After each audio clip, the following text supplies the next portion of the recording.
3, 2, 1, and welcome back to Chasing the Racing, episode 42. And sat opposite the lovely Dom the Bomb Herbertson. And across from me, everyone's favourite maths teacher, even though he gets on me tits sometimes, Chrissy Rouse. How we doing, son? How are we doing? Not too bad, mate. Not too bad. What's on your lips? You look a bit Vaseline. glossy. Vaseline. Aye. Mate. Little chap lips, mate. Chap lips. What? How? Do I want to know why you're getting chapped lips on a Dehydration. day off work? You see, that's it. You know, Monday, Tuesday, Wednesday, all play Thursday. Is that how you roll? Is it?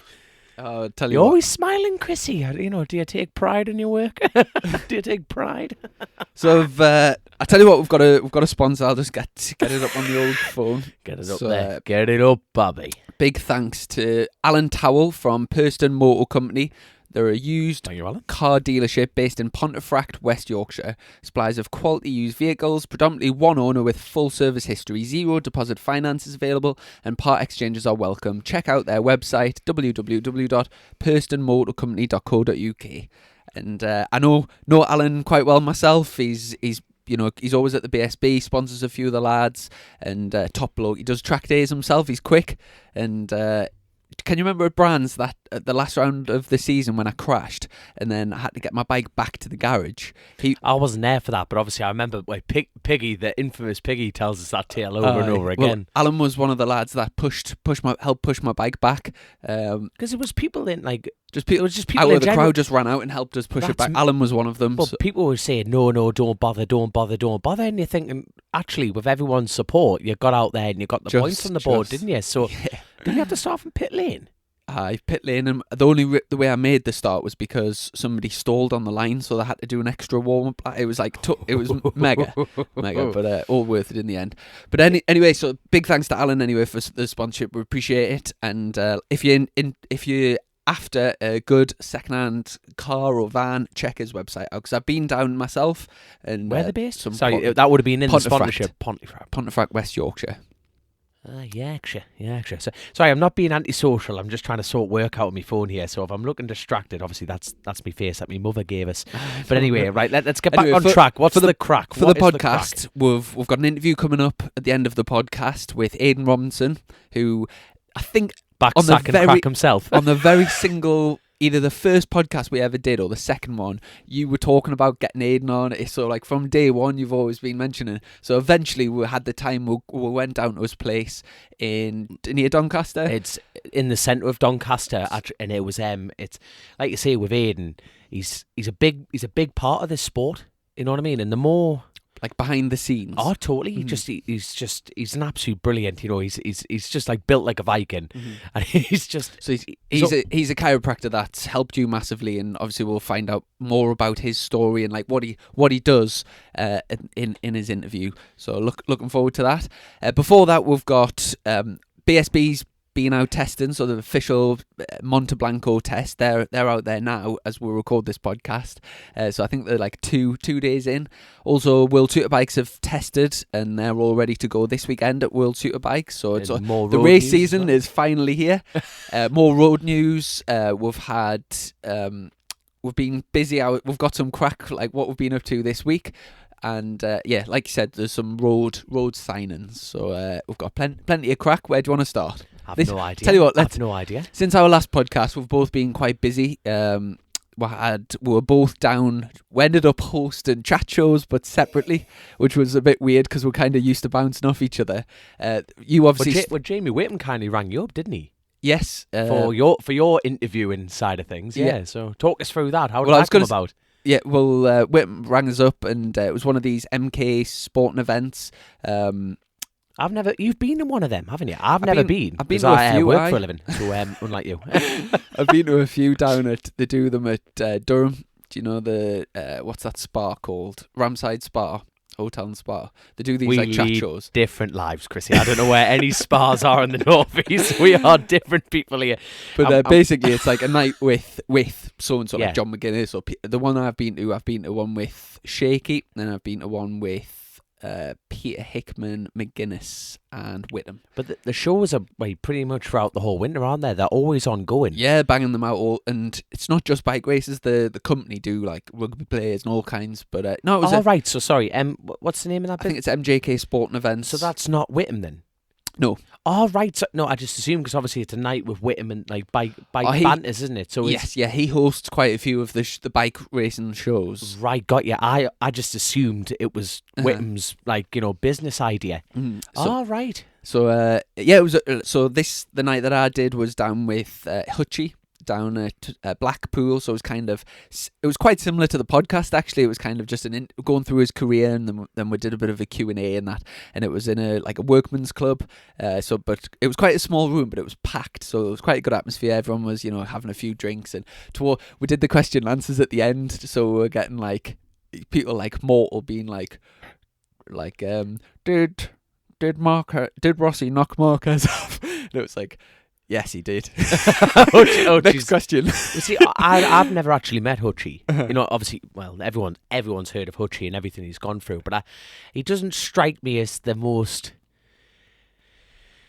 engaging person. I don't mean that anything against Hutchie. I just mean it'll be quite, he's not exactly me. I'm a jabbering psychopath. You know what I mean? You come to you and me, and we're just bouncing all over the place. And it's quite reserved, isn't he? Well, he is. But the good thing is, like, the one thing I've definitely noticed about Hutchie is a quiet Hutchie is a fast Hutchie. Mm-hmm. If you know what I mean. When he keeps really under the radar, he comes out with the goods. Mm-hmm. And especially at the moment, he's definitely been under the radar. But obviously, the news that we're going to touch on with the testing, he has been out a little bit more. But what was he like then? A bit, because I've never met him. What was he like on stage? What was it like? Like, obviously, I've been a big fan of his. I've raced against him myself. You've been a bit of a fangirl as well. I've seen the odd thing on Instagram, like, oh my god, Hutchie. So I've watched his career, but when I got the phone call to do the thing, I did a bit of research and I looked through, and I didn't actually realise like exactly like what he's done and like the order of things and for instance, like in my head, I remember him having that massive crash and being out, and then in my head, I remember 2010, wasn't it? Yeah. Then I remember. After that crash, I remember seeing him in a Swan Yamaha jacket all the time, but never actually seen him on track. And then I remember him coming back in like 2013.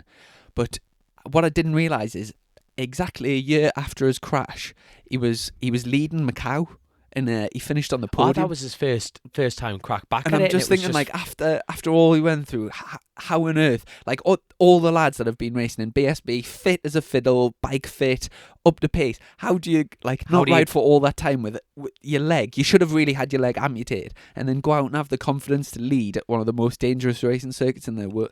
It is like unbelievable. Honestly, what's your most physical track on the British circuit? Cadwell Park, right? Well, like that's fortunate enough because I've actually been to one of them tracks. I've been to Cadwell Park. Is that a piece of cake compared? Honestly, no. The thing is, if you take the mind side of it out, obviously.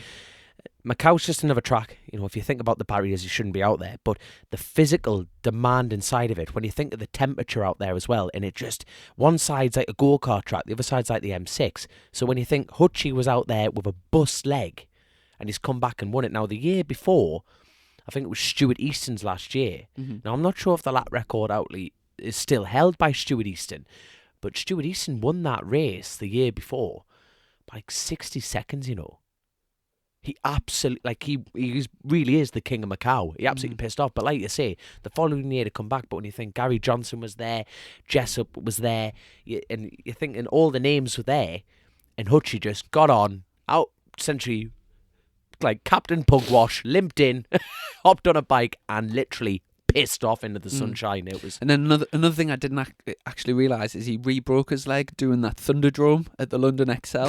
So after that, Macau, the beginning of 2012, is when he did his leg, and then that put him out for like another year or so and whatever. But yeah, the night itself went well, and I really enjoyed. Like I say, it was kind of like doing the podcast, but in front of a live audience of different feel. But yeah. Anyway, hold on, whoa. Did he get him? Did he get him an ask to get him on chasing the race and then? Oh, we'll definitely get him. It's either a yes or a no. What's Hutchie's opinion? Has he listened to the podcast? No, he doesn't listen to the podcast. He's got tasting. There you go.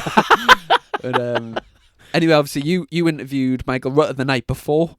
Similar sort of sketch down at was it the Squires Cafe? Have you ever been to the Squires Cafe?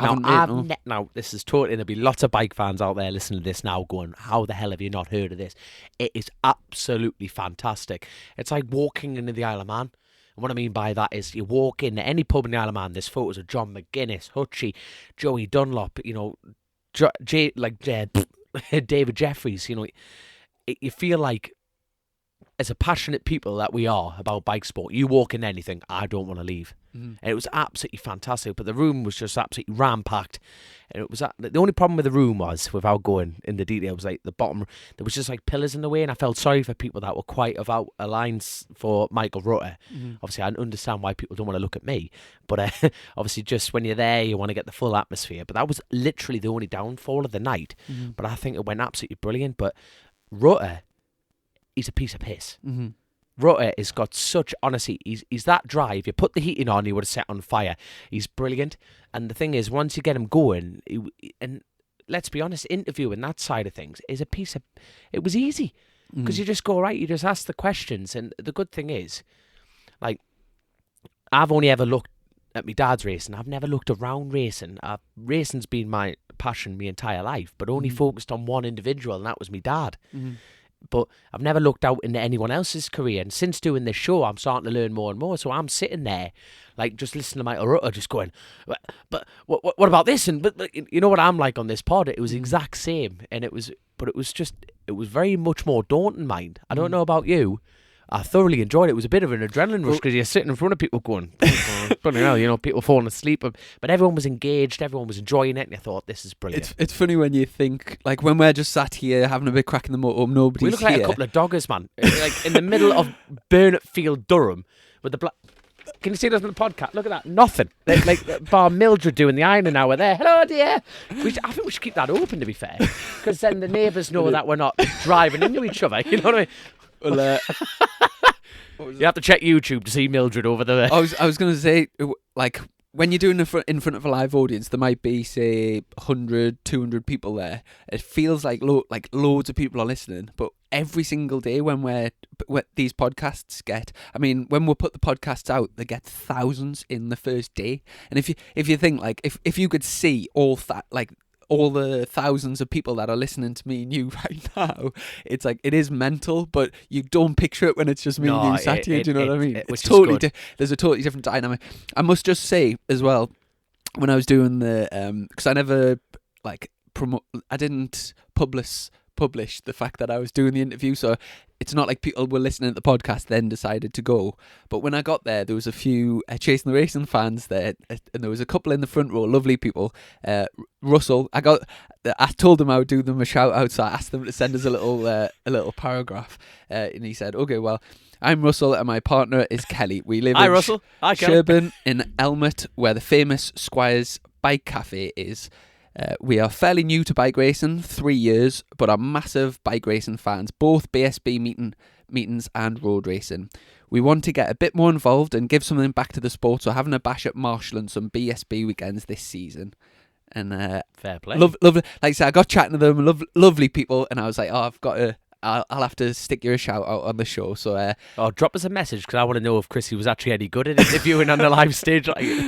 They look like they had a nice evening anyway. That's the main thing. That's the main thing. And we need more people like that as well. Obviously, fans who like the show. You mean? Yeah. That's always a good thing. People getting into Marshall, and we've spoke about it before. I think there's a shortage, not just in the short circuits, road racing. So we need more people like them. So thanks very much. Yes, and thank you very much. Hopefully inspire a few more people to do the same thing.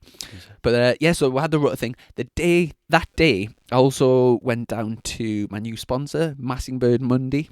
Yes. And we had 2 days. They put us up in they've got a guest house, which is an old rectory, which the it's been in the family for years and years. And then John Thorne's. Where was this based in the country? It's right next to Cadwell Park. It's about two farms down from Cadwell Park.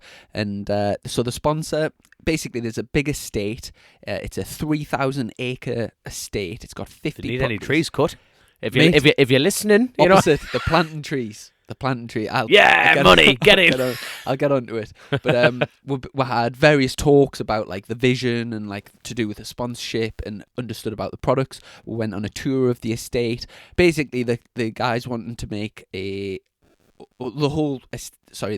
everyone working on the estate has got a vision for essentially a sustainable rural area.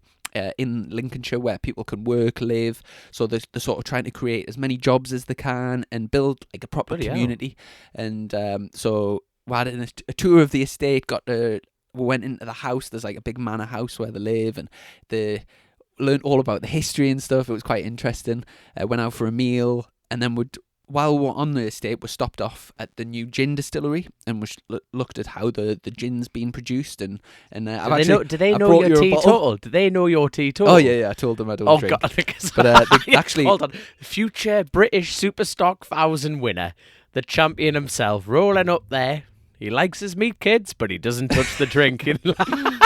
So they actually gave us a bottle of gin. So if people watching on the YouTube, you can... it's labelless. It looks like the film Lawless here. It looks like bloody moonshine. Oh, fresh out of the distillery, that. It's not... And... don't let me forget our Moy crack, on the outro. Do not... Honestly, don't let... It's just when we're talking about bottles of drink. Honestly, stick it on the list. Definitely stick it on the list. I've got to put that on.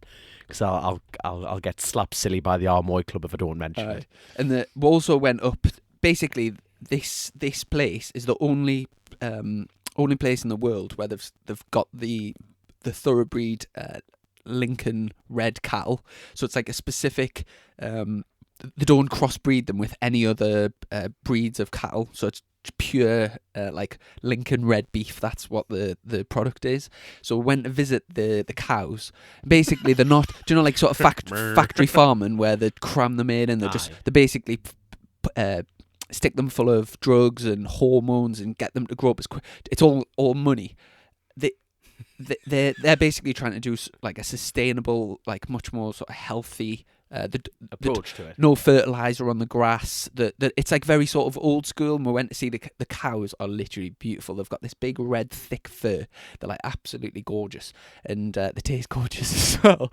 And, go on. Obviously for YouTube, this is Chrissy's meat on show. Yeah, so I brought a sample of the product back to talk about. So this is how it comes when you get your online steak box. Now I can honestly say I've never bought steak online. Right. Well, never. Basically, you can. They're actually running a competition at the moment where you buy an online steak box from this cattle. You get 10 steaks, the like grass fed proper steaks, high quality steaks. It's $79.99 delivered to your door. Obviously, that's expensive. You could get a much cheaper steaks in like, your supermarkets. Yeah. But this is like a premium product, and looks hellish. Looks like it should be in NASA.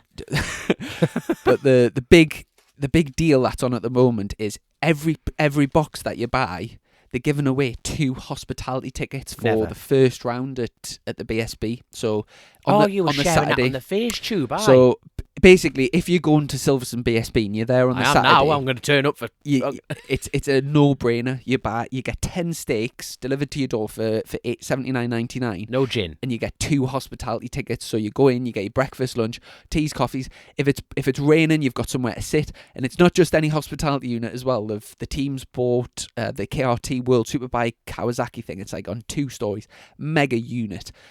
So you get to go in. There'll be like talks with the riders, meet the riders. It'll be mint crack. Is there a cap on this? Is there a cap on this? No. As far as if our listeners listen thinking, oh God, is it limited? No, they haven't set a limit, and I think if they get in there quick. If they sell too many, I think they'll probably get a what's it called, like another. What's it called? Like an awning, like an extra awning. Like they're going to put out the whole paddock here. That's brilliant. I'll tell you what, DC Racing, they were in touch with me saying, oh, should we get tickets? And obviously, as true Manchester Preston lads were like, get to you, Chris, you can get some cash handers behind the back. But obviously, it's an online system, and obviously, I'm going to have to text them after this show and say, sorry lads, can't get you a ticket. But no, I'll have to order one myself, definitely. Like I say, for £80, it's if you like steak, and especially if you come to the BSB, and even if for the like other riders in the paddock, obviously you get your 10 steaks, but then you've got 2 hospitality tickets you can then give to your sponsors to go and enjoy. So it's 100% worth it. How much is a ticket to get through the gate at BSB? Ticket, I think you can get them in advanced weekend tickets. I think are about £30, but I'm not 100% per person. Sure. Per person. So there we go. You know what I mean? You're literally getting dinner and a date for £80. Well, you don't get your entry tickets. You just get hospitality tickets. Oh, all right. Oh, sorry, right. So yeah, that's what I'm saying. That's what If you're already going, Jesus. if you've already Booked going, ticket. yeah, That's already good going to to BSB, then the hospitality tickets allow you to go in, get your breakfast, lunch, all that type of stuff. But then that's not advertised very often. So what they're doing here is absolutely brilliant. So no, definitely worth having a look at. Young. 100%. And Do you have to get your own? Do you have to buy your own ticket, or are you allowed in for now? if you go on my Facebook, Twitter, or Instagram, there's a link that it's like the South Hornsby Estate.co.uk /Chrissy Rouse, and if you get that, if you buy through that link, that's basically getting tallied up. And there's a competition there's a cash area. incentive so like I'm trying to push as many people to Make get sure it you as put that on the can. Twitter, the Facebook, the Instagram feed. Just to be clear that there is an incentive for the me to only sell way as you can many as enter I can. this is through you. That is the only way you can enter this. So definitely have a look at that. Definitely. And so did that, and then the chat shows. I also got out on my new motocross bike, And you're in one bit, which is a bloody miracle. honestly, mate, it was the best training that I've done in like the best rider training that I've ever done. You can go to the gym, you can do as many press ups, sit ups, you can do rowing, you can do running, you can do this, you can do that. Nothing simulates riding a bike. And the last time I rode motocross was when I was about 11 years old. Is that when you roofed it on the line? You kept Yeah. so So that was a little 2-stroke 85 small wheel. They're terrifying. That was the last. And then I've just got on to a 450, like KX 450F. It was absolute beast. And so I ran it in nice and steady, and it was really choppy conditions, so it was like really physical. And I was only doing a few laps at a time coming in, and for the next few days after, it felt like I'd been run over. Every single bone. Did not get run over. Every single muscle in my body was aching, and that's where the storm's been going on. So it must be just hellish on the bike mind. it was before then, but yeah, it was it was like choppy. It was up by the reservoir. So I was at Slaley Day. I was near Slaley. It's called Schoolhouse Farm, and I must just say a quick thank you to Gemma and Craig Stat, who massively helped us out, because I only went up by myself with my van. They were there with the motorhome and making us nice cups of tea and looking after us. Look at that! Even oh yeah, you are factory, aren't you? You know what I mean? You can't even go to a dirty motocross track without having a motorhome and someone to look after you. Look you at that. Spoiled brat. And their young and Hayden, he races in like the British Championships and stuff. I think he's only about 9 or 10 year old, and he's racing a British Championship. And mate, he's unreal, little kid. So I go out on this 450, and it's like I was landing. I was like going through these like the mud was proper as deep rutted. as it's pretty much as deep as my wheels, and I was literally like pinned trying literally getting through. It was difficult because you're going through ruts. You don't want to be rolling the throttle. You want to be driving through it, because if you roll it off, you'll just lose that inertia. But, I was thinking it was really tough conditions. Aye. And then this, he's like 9, 10 year old just absolutely flying loads faster than me, and you just think fair play to the kid, like he's proper on it. So I think he's set for like a really good year this year in the British motocross on a little Fair I think play. on a 65. Because how much racing did he do as a young'un on the motocross? Just a little bit, but he's doing British. bit of northeast racing and stuff. See, no wonder, when people step up to this level, it's nothing like British. BSB is almost like a different. It's just the mentality. They've been hammered through it to begin with. I will say, in terms of physicality, there's no question motocross is 10 times harder than road racing. Without a doubt, you see them. I've seen them on the American side of things, man. And they're coming in, they're skipping, they're rowing before they go out. They've come in, they've done like 50,000 laps or whatever it is, and they're coming in doing cool down skips and stuff. They're athletically tuned to an inch of their lives, but they're whips. But when you think the sheer strength of them, when you think like Graham Irwin, he was suffering from so many injuries. He thought, I need to take. In his mind, he took a step back to come into British, like road racing thing. I need a bit of a rest. You're thinking, what the, you know what I mean? But he was British champion. I think he had a scaphoid injury, so it was too hard on the motocross. But you can get away with it road racing. But yeah, it's so much. It's so less physical road racing. I don't care what anyone says. It makes motocross makes road racing look like a walk in the park. So physically, we ask a lot of the same questions. So, like, bar physical, how much is that relatable? After being on the bike, like, I think in terms of because I'm not planning on doing much motocross. I'm looking to get into sort of like off-road riding, so like enduro riding. So I'm wanting to get all the physical aspects of motocross, but without doing the big jumps, because I think the risk. There's no benefit from doing big jumps for road racing. All right, so but there's a risk of injury. So take out all the jumps, racetrack. You see, enduro's a lot more of a discipline. You know, it's more time and a bit more balance. You know, you haven't rushed, but when you think, in my mind, if you did flat track racing with little berms and everything like that, I think flat track would probably be ideal. Ideal, you know, like what Rossi has. But even on a smaller scale, like I'm talking about, like proper grass flat track. They've got little berms, not big jumps. That's the type of thing that I'm after, really. I'm thinking, but like when you were on the bike, obviously take away the jump aspect of it. How much was that relatable? It is a bike craft at the end of the day, but you're howling into a corner. Do you think you're going? Where are you going testing? I think purely for the physical fitness, right, and the sort of the riding. So like you're using the same muscles to like brake and sport, like throw the bike around. Speaking of throwing about and pointing at your shoulder, how did yeah? You go? So obviously I haven't ridden anything since I had the shoulder operation. Oh, you poor lad. I managed absolutely fine. I've been absolutely smashing the physio. I go and see like a top physio every week. Poor physio. Yeah, so shoulder felt mega. It's compared to this time last year. This time last year, I actually dislocated my shoulder like in the gym. So I was going into the season with like a really weak shoulder. It popped out when I was testing. I didn't even crash. I don't even know if I mentioned this on the podcast, but before the season started in 2019, I had a tank slapper at Silverstone, and it popped my shoulder, and my shoulder was out for about 3 hours. And when I went, was this okay? I'm just talking through the scenario. So pop, you thought, it's out, and you've actually crawled it back into the pits at this point, have you? Or no. So basically, it was it was the last section of Silverstone. So you've got that left race and then right, practice, just testing, right? And I went coming through the left, and then I give it a big handful, squirting it into the right. Back end came round, and I saved it, but just the bars going left to right popped my shoulder. So I went on the grass, but I couldn't like control the bike because obviously my shoulder was out. So I just plopped the bike on the side, and cool as a cue, I wasn't in any pain or anything. I just went up to the medical staff and I said, my shoulder's come out, like I needed putting back in. And there was nobody actually at the circuit that was qualified to put my shoulder in, which I was quite surprised at. But so then I jumped in the car, went down to Northampton Hospital. Shut up, man.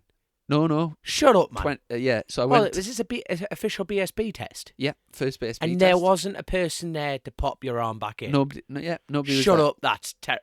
And then, so I went to Northampton Hospital, and I told them it came out playing football, because if you say bike race, and then you get put in the back of the queue. Oh, you do, don't you? So I just said it, and I said football, and they literally just took us straight through, put us into the thing, and then... Well, you look like one of them footballers, you know what I mean? You've got your head done up and everything like that.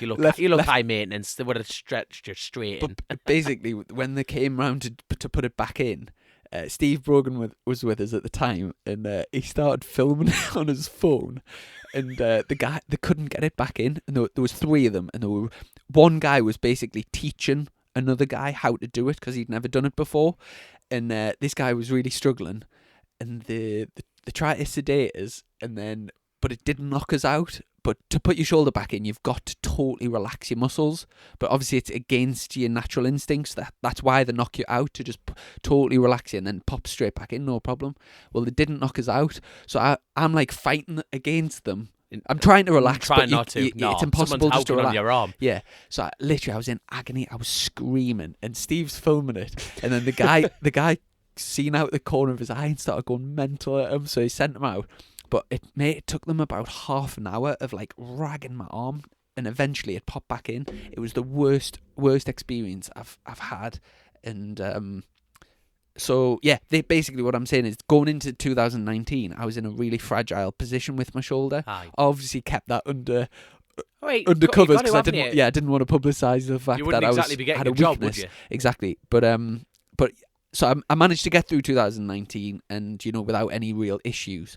But I was having to get it really severely strapped and whatever. but for this year, feeling loads better. Are you just looking at the time there? I'm just thinking. Obviously, the last episode we had it was a long one, and we announced it was a long one. But we need to try and bring these back in. But we've done a half an hour stint already.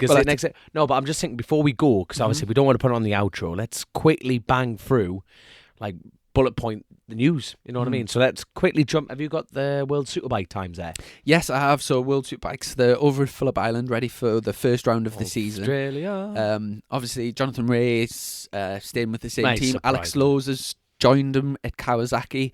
Toprak is replaced Alex Lowe's at the Yamaha, and he's alongside Mark van der Mark.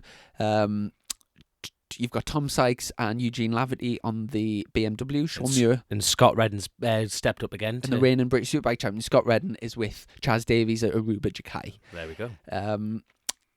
So here we go. This is Loris just testing. Loris Baz is with 10 karts still on the... So there's the official Yamaha team, and then they're kind of like a privateer Yamaha. Yeah, satellite kind satellite, of thing, that's the best word. I wonder why they picked the word satellite. But anyway, you never know, do you? You never know. So I think Mick Shanley's running Loris Baz.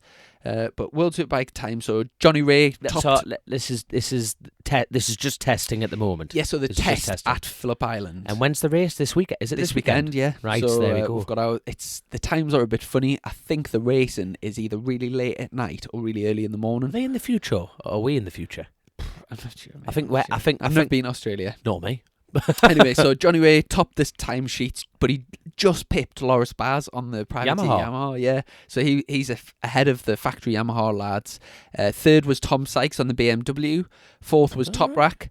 Fifth, Leon. Sorry, we didn't even mention about the Hondas. Leon Haslam and Bautista are on the HRC Hondas, on the brand new Honda. New Hondas. Obviously, Bautista was on the Ducati and chasing Johnny Ray on the... Jonathan Ray, sorry, in the great words of Jarek Burnicle. So Haslam's fifth on the new bike, which that for me is mega. Like he's doing a brilliant job to be on there, up there on the new Honda. Scott Redden was sixth, Van der Mark seventh, Rinaldi eighth, Eugene Laverty ninth, and Bautista rounding out the top 10. All right. Then we've got Chaz Davies 11th, Alex Lowe's 12th.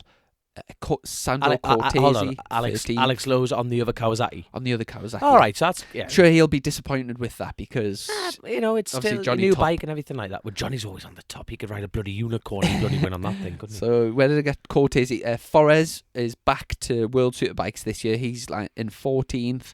Schweb, I think you pronounce it, is 15th. I presume he's the new the Americans Gerloff. He's the next lad in 16th. Where are we? Caracazzulo 17th, Leon Kamiya 18th, and Takahashi is 19th, and that's the final position, I believe. Yeah, it is. So really looking forward to the race. And I think the big questions in the press and stuff: can Scott Redden back his BSB title up with a World Superbike title? Can Jonathan Ray make it 6 championships in a row?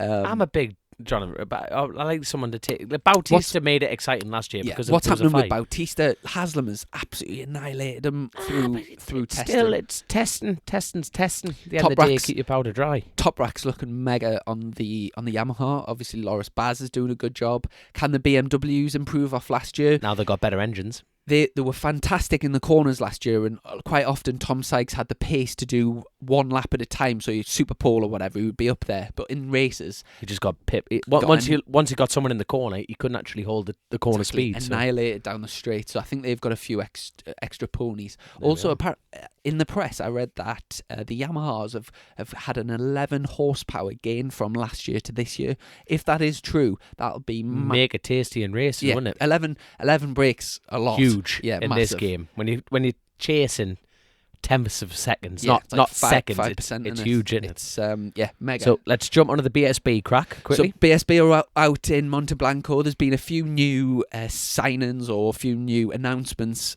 since we last spoke. We've got Storm Stacey going. I was just about to bring that up. I think he's 16-year-old, isn't he?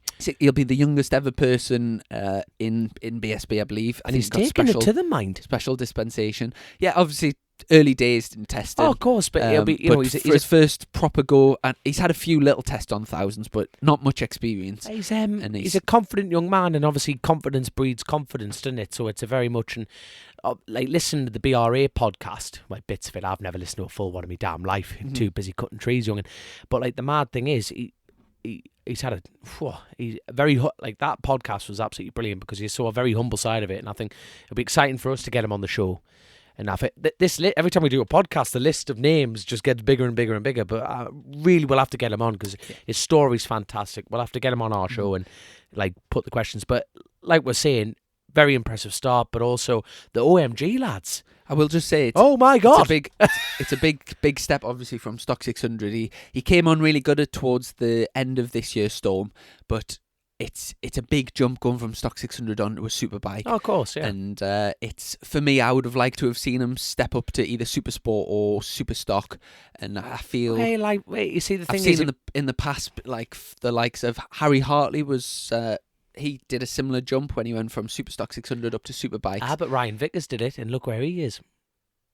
He didn't stock foul, did he? He went straight to superbike, and he's proven the side of it. And the RAF reserve team, that was a very solid bike, solid bike. Even with Ryan Vickers, you know, that was a big jump for him. And he was going up with a team that had been winning races that year. And even Ryan, I think he finished something like 16th in the championship. He ended up with bleeding on the brain. Properly smashed himself up a few times. Yeah. So for me, again, I would say in hindsight, I think it would have been a good idea to maybe go super and then go up. But in the same bit, like, but I know Storm's got a very mature head for a 16-year-old. He's got a very mature head on his shoulders. He's been racing a long time, but like, let me just go back and like have a poke at you here for a second. Like, if someone offers you an opportunity, if you were bombing around on the Haribo bike and no one offered you nothing, someone said, "Right, Chrissy, there you are, son. There's a superbike." What would you do? Oh well, be honest. Obviously, if you had no other options, then you know you'd take what you've got, and that's exactly it. It's mega in terms of it's down to the cheddar, isn't it? At the end of the day, if someone goes, right, there you are, son, go for it. You think, me personally, it's like this podcast, man. You just came out the blue and said, "Hello, my name's Chrissy. Do you want to do a podcast?" And it's like I've got enough of me plate, but you can't turn down opportunities. And it's great exposure for him. And oh yeah, the main thing is that if he needs to walk before he can run, and if he takes, he's out with the best riders in the country on superbikes, and he just needs to take his time to learn his trade and get up to speed. And he's got Jeff Crust. His team manager used to be the team manager for the MotoGP Yamaha team just before Rossi signed. So he's got good guidance around him, and hopefully he'll just step by step. And those, of course, I know firsthand those superbikes, when they bite, they bite. And I just hope that he takes his time. And I've never ridden a superbike. Yes, I've never ridden a superbike. I've ridden stock 1,000 machinery, but I've always wanted to ride a superbike, so I'm very jealous of Storm. So anyway, let's rack off these, like, what's quickly been going on. I'll tell you what, we're going to end up being here for. People must listen to these podcasts just going, for God's sake.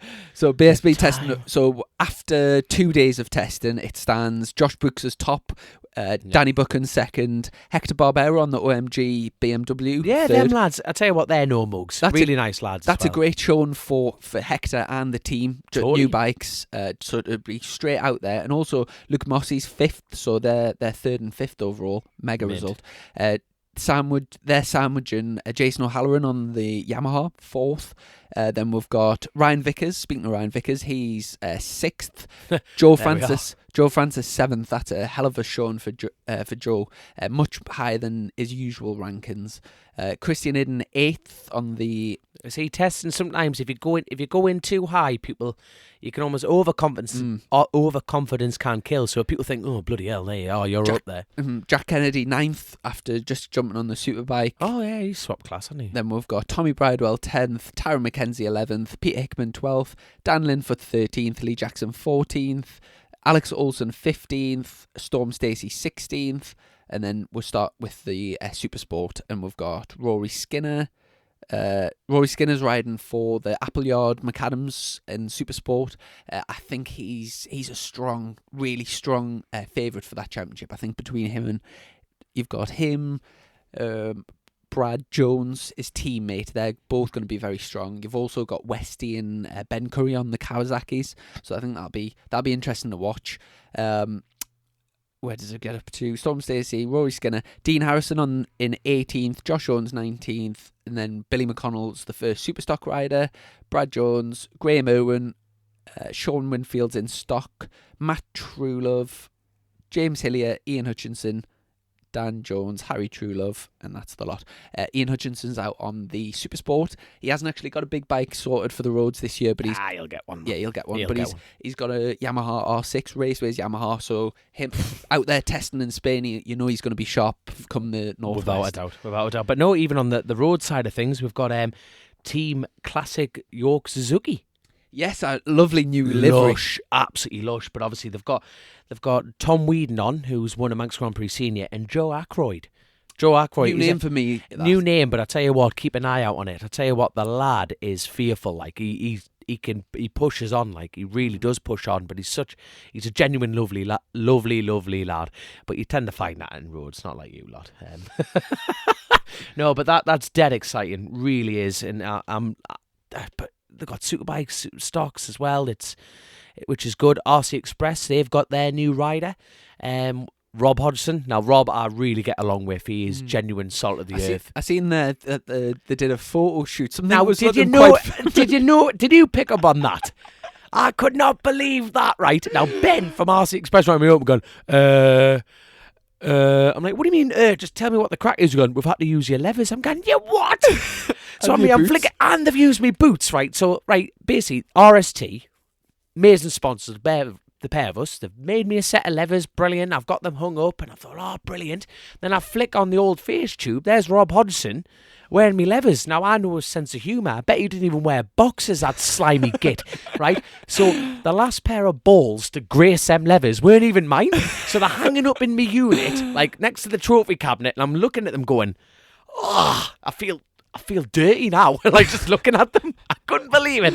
The cheap gits. But obviously, it's like good to see RC Express there getting set up for the full roads campaign now. Okay. Rob hasn't had, well, I don't mean to get upset his previous sponsors, but he hasn't had a competitive twin before, and that twin, Rob, honestly, I put money on it seeing him on the podium. Mm-hmm. You rode their twin, didn't you? So you know how strong it is. It's a bleeding rocket ship, but obviously everyone's going to keep an eye out for the Counting Race and some twins. We're running a 1,000cc engine, but don't tell anyone. But no, honestly, how's all that the best build coming, by the way? Honestly, they're just absolutely flat out. It's a proper race for people that don't realise the Super Twins. It's a super, proper no, honestly, racing bikes. It's a super bike, but the thing is, it's not like you're building off a genuine track. You're building off a shopping trolley. Mm-hmm. And you've got to convert it, like Simon Bleasdale's building that engine, and like even the airbox conversion, heat direction, full like data logging. You've got to transfer everything through. It is phenomenal. And if you get a moment, come see me in the paddock, and I'll quite happily drag you over to the Counting team and show you what they have built. And it's coming together nicely, but time's ticking on because we're at the Croft meeting on the 4th and 5th of April. So I'm there just with the Counting team and looking forward to spinning some laps. Yes. But obviously, I think before we... I was just going to say, there was another North Yorkshire last week where we went down and all the sponsored riders got announced. So big thanks to the club for North Yorkshire. Gavin Emmett. I tell you what though, you were jabbering at me. I was trying to listen to Gavin. He's like, oh, Dom, I've got a couple more followers. I'm like, Chrissy, mate, I'm stuck with you once a week in a bloody caravan. I want to listen to Gavin, who's actually got a very soothing voice. Let's just shut up. And that's coming from me. But no, like obviously, you can multitask, can't you, Chrissy? So obviously you're working on the show and obviously listen to Gavin and the information. He wears his heart on his sleeve, doesn't he? It was absolutely brilliant. He was talking about basically he thinks Lorenzo's going to come back, and bearing in mind this man actually deals with these rock stars day in, day out. So what he was saying, you're taking it on gospel, and it was like, this is really exciting stuff. And it was great to have an international man of mystery, Austin Powers himself, Gavin Everett, coming up and having the crack, which was great. And also there was Martin Rayner, the statistician. So his full-time job is basically to research all the stats to do with MotoGP and encyclopedia. So, unbelievable. One of the main points that I took away from that was the fact that we're talking about Marquez's crashing rate compared to other riders, and they were basically saying in his opinion, it's physically impossible for him not to get injured before he's Rossi's age, because the rate that he's crashing at, like, just sod's law. You've got, like, at some point, It's it's always how you land. At some point, it's got to catch up with him. And they were talking about in the 20 years Rossi's been in MotoGP, how many crashes has he had? And it was, I think it was something like 179 or something like that, like recorded crashes. When you think about the amount of GPs and racing he's done. And then they were talking about the same, what was it, maybe like 119 or something like that. And then Marquez, in his much shorter period, has had way more crashes. And you just think it is going to catch up. Look who's winning races at the minute. You know, he's talking about injury. He's getting paid. That Gavin was telling me, 25 million quid a year. I think, is it a year? It was a 4-year deal. You were busy jabbering me log. I couldn't pick things out. 4-year deal, and I think it works out with exchange rate and everything. I'm pretty sure it works out at about 100 million for the 4 years. So it's I would jump off a cliff and see what would happen on the landing for 100 million quid, mate. There we go. But hey, I tell you what, let's we got. What? I was going to say the last thing before we get on the interview. Yes, which I'm really looking forward to. No. It's a bit like we've got some Patreon questions after this, but I'm really looking forward to getting Aidan on the show here. Obviously, we did a YouTube that he was actually part of the Grand Tour, so Aidan will be patiently going, when the hell's this interview going to happen? So let's get him. You want to do the interview now and then Patreon questions after? No, we'll do the Patreon questions after. So please keep in tune, and looking forward to recapping on this. So introduce him away there, son. So over to Dom's chiropractor, Aidan Robinson. So we're very pleased to be joined by Aidan Robinson from ITRM down in... Well recovered there. Good thing it's written there, Chrissy. Very well done. Down in Doncaster now? We are indeed the centre of the known universe, Doncaster. And although... Hold on. You're a doctor and you can't lie. Is that actual based upon fact? Is this the set? Of course it isn't. All right, where is it? We'll look it up later. So, hang on, he's the mathematician. He should know more, shouldn't he? Not on me geography. I said known universe. Oh, we're getting deep. So now we're going straight on to astrophysics, aren't we? I love it. Anyway, go on, carry on. So I know we've briefly met before down at the North Yorkshire Road Race Supporters Club, but it's nice to sit down and have a proper good big crack. So I've heard of a chiropractor before. Yes. I've heard the name before, and Dom's described you to me as basically if we were vehicles, you're like a mechanic, but working on bodies basically. Yep. Chrissy, I'm telling you, right? If Jesus had a bad back, this is the man you'd come see. I'm telling you. But the thing about Aidan, obviously, you're going to introduce yourself. He hasn't even barely put a word in at the moment. But lovely. He's not just a chiropractor. He's a doctor, and his sole gift on this earth is to fix people and scare them into submission. He's a big lad. You'll see it on the YouTube, which we're filming in the corner there. And yeah. So what is exactly that you do? Okay. Yeah. So who are you? Okay. Well, which one is it? Who are you? Well, seriously, look, you've spilt on the wife's going to kill you. Dominic, you've made a mess on the floor already. I'm just excited to see it. We'll start with your cup runneth over. Yeah. So what is a chiropractor and what do you do here? So, we are... Oh, God. Man. Why do we always have to start with the really deep philosophical questions? Why can't we just... Because you go deep. Well, there is that, isn't there? And as we know. Anyway, so as a general rule, you've got kind of like osteopaths, physiotherapists, chiropractors. And historically, there was a difference in that a chiropractor would see you because you would, say, have an issue with your nervous system. And an osteopath might believe it's more to do with the vascular system. But the origins are a little bit deeper than that. So physiotherapy as a paradigm, bone setters and things like that existed for hundreds of thousands of years. And basically, the Napoleonic War was a real reason why there was a turning point in what happened to young men who were getting injuries. So you've heard of sepsis? Yeah. Okay. So really from that point onward, we began to understand that if you have an injury, and that injury requires you to have an amputation or have some time of convalescence, then you would need somebody to rehabilitate you in a physical way. That's what a physiotherapist does. So physiotherapists are very good post-surgical, post-stroke, whatever it may be. Whereas a chiropractor, what I'm trying to do is improve the system that you've already got, which is why, as you said, I'm closer to a mechanic.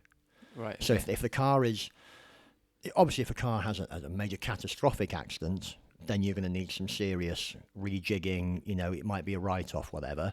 But if you've just got... You've described that as me as a fair few times, to be fair. Well, mainly my parents as well. You know, I've always been a write-off in their eyes. Do you ever get any work done, Chris? At all? Shh, the parents are talking now. So... Who's the dad? Oh, hey. Well, there you go. Anyway, well, see, that's me and Dom, and that's me on top. Oh, yes, he always backs up. Anyway, so what we've got a situation is that if somebody comes to me, I actually say to people that I'm not actually a chiropractor. I'm not just treating backs, this, that, and the other. I try and treat people, which I know is a bit, but how I would work with you or him versus, let's say, an 80-year-old lady who's maybe got some osteoporosis, you're not dealing with the same thing at all. Yeah, so sure. I know it's a bit twee to say it, but it is about treating the individual rather than how we do it.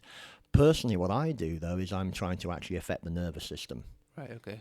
In the sense that you have both information going from the central part of your nervous system. Mm-hmm. So if I say to both of you, right, don't think about pink elephants, then you're immediately going to go, oh, God, pink elephants. So that's part of your conscious nervous system. Mm-hmm. So that's where you're taking control from the inside out. Okay. But there's also information going from the outside in. And what can happen is you can get confusion between whether a signal is coming from the inside out or outside in. So what I try and do is find out where that irritation comes and remove it in whatever way that might be. Okay. And obviously we're here talking to you with the link with Dom and it's not just Dom, it's very you come into your clinic here and it's very sort of motorbike racing orientated. Yes. Yeah. What's the link with the race and how did you start being involved? Okay. Well, so I've always been involved with disability sport. I worked at the London 2012 Olympics. I had the pleasure of being the first ever chiropractor as part of the multidisciplinary team in the polyclinic on site, which was a great honour. I've done work with World Athletics Championships, this, that and the other, but I always enjoy working with someone who's prepared to overcome an adversity.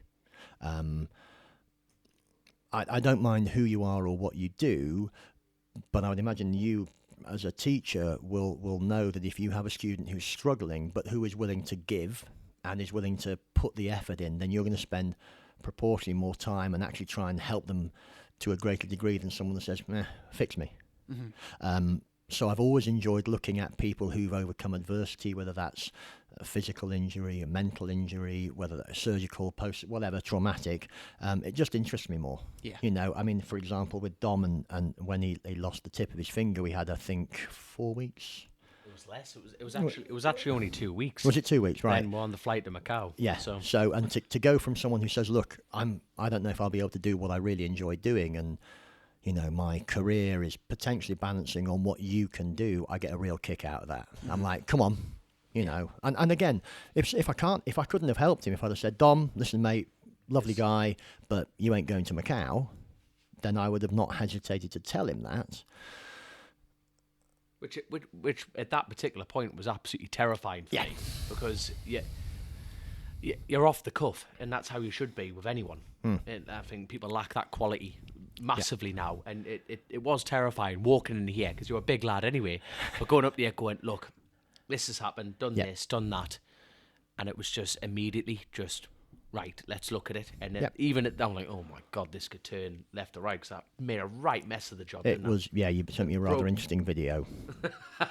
And your finger. Oh, yes.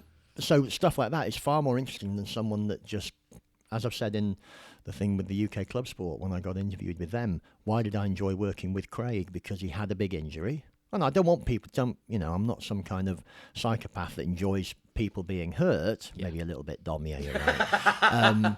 But if someone has a problem and they are willing to listen to my opinion and they really want it to get better, yeah, bring it on. So is that the case that you went through, you did your studies, you started doing this as a job, and then you came across motorbike racing and certain motorbike races, and then that sort of developed into a thing, or was there always a love and passion for the racing?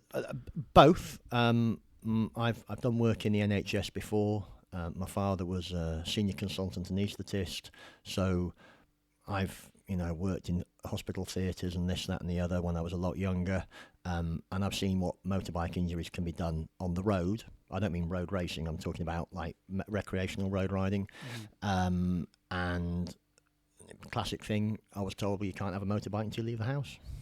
So it just planted the seed. So I was like, ooh. So, men in tight leather is my thing. Oh, naturally. By the way, if you're listening, Sally, his lovely wife, I think we're scratching at the surface some deeper, darker ambitions here.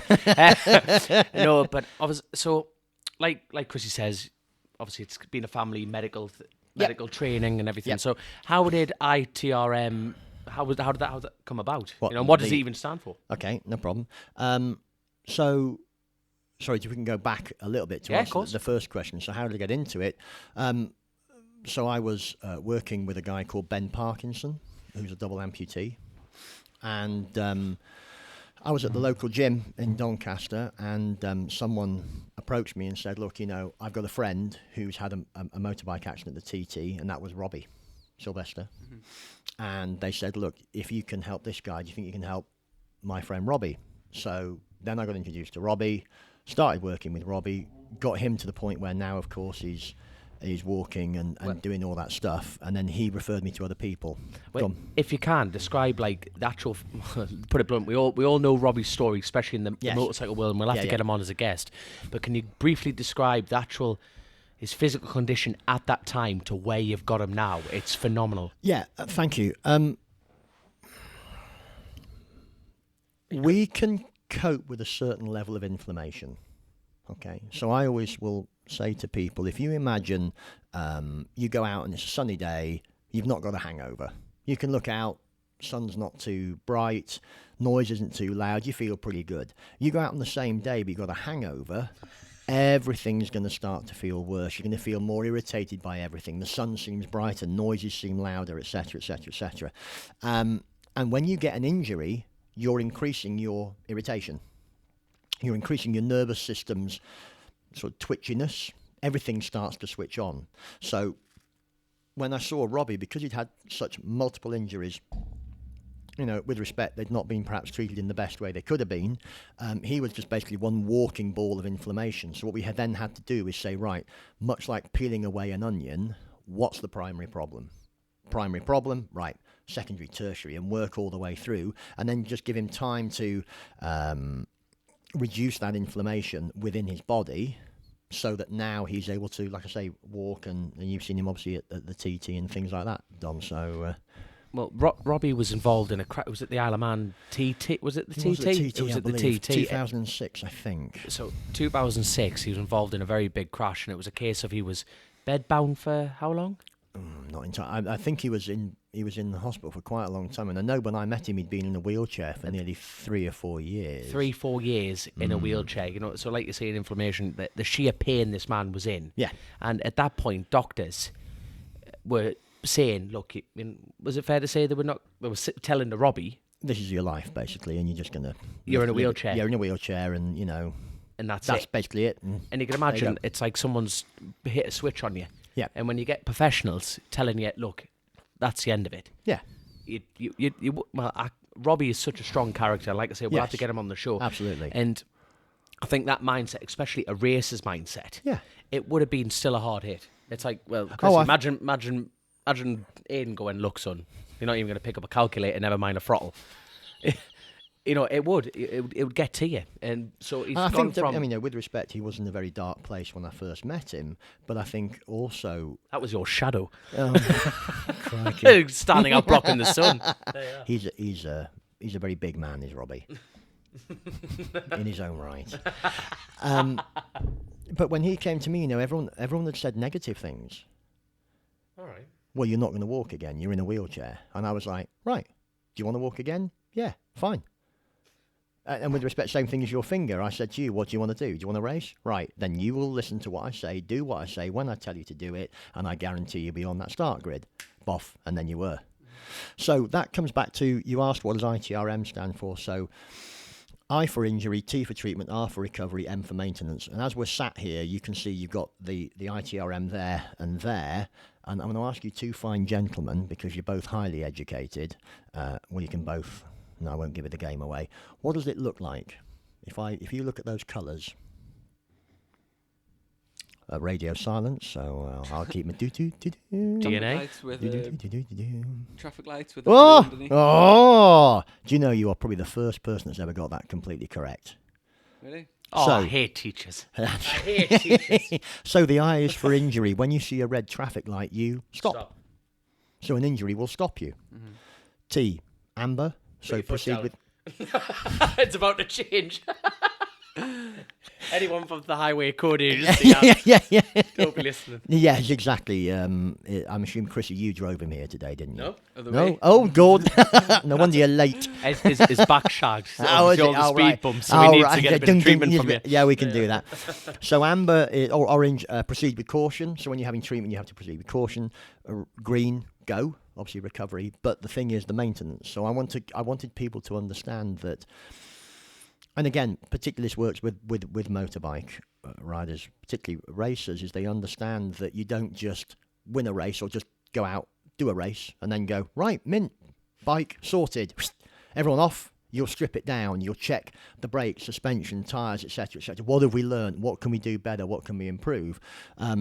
So I wanted people to understand that, of course, if they want to just come when they're in pain, not a problem. But that's not really the point, is it? Mm-hmm. You know, if you're doing the same thing, it would be like, well, why do you get your hair cut? Oh, well, I want you to grow long, right? Well, why don't we just have a look at your whole nervous system and check everything's doing okay before it breaks down? And that's the ITRM. And on that topic, would you say there's a particular thing? So, like, say if somebody comes to you for the first time, and just in terms of maintenance, not coming for an issue, Yes. is there something that is particularly common that people aren't, say, taking care of, or could be doing a lot? Is there anything that stands out that bike racers could be doing a lot better? Bike racers or just people in general? Bike racers, yeah.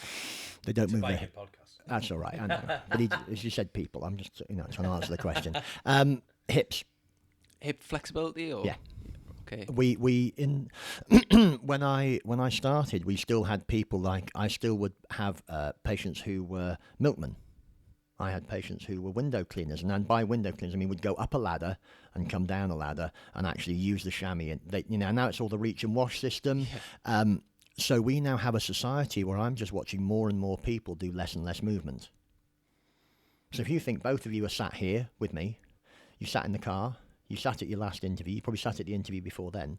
So what's that doing to your hips? All your hips are doing is just becoming, the muscles that are bending the hips is like walking around with your arms bent at 90 degrees. It looks impressive, but after a while you're going to think, well, it's not really functionally any good.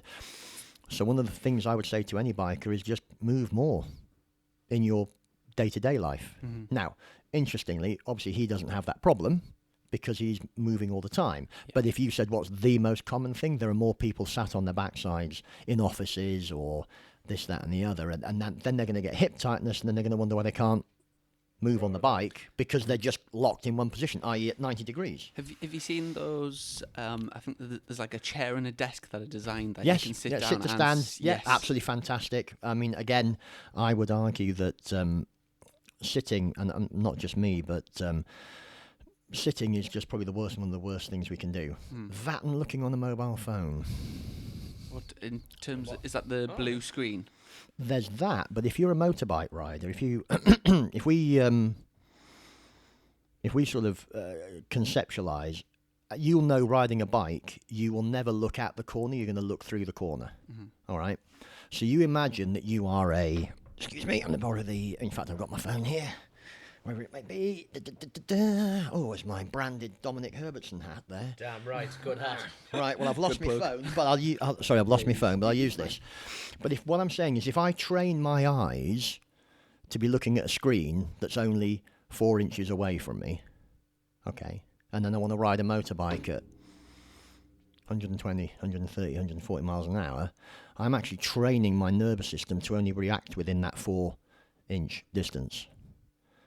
So if you're then doing this and then going, right, I need to look that far away, you are actually, you are going to create changes in your nervous system in how your occipital suboccipital muscles work, the neck muscles. You're getting used to them being held at that distance. You're not actually training them to work at different distances. It's a bit like, if someone goes to the gym and just does bicep curls like that, yeah, they're going to get very strong in a bicep curl like that, but you need to be using the arm through its full range of movement to get that stimulation. So for me, I think the biggest problem we have in the West is sitting and phones.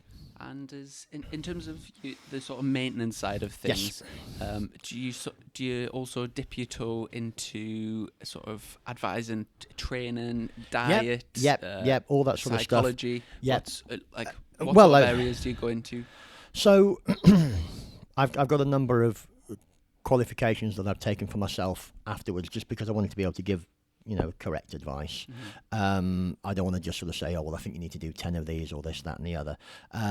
Whilst, of course, I'm good with rehab, whether that's, again, neurological rehab, post-surgical or whatever, or just generalised rehab, we can do that.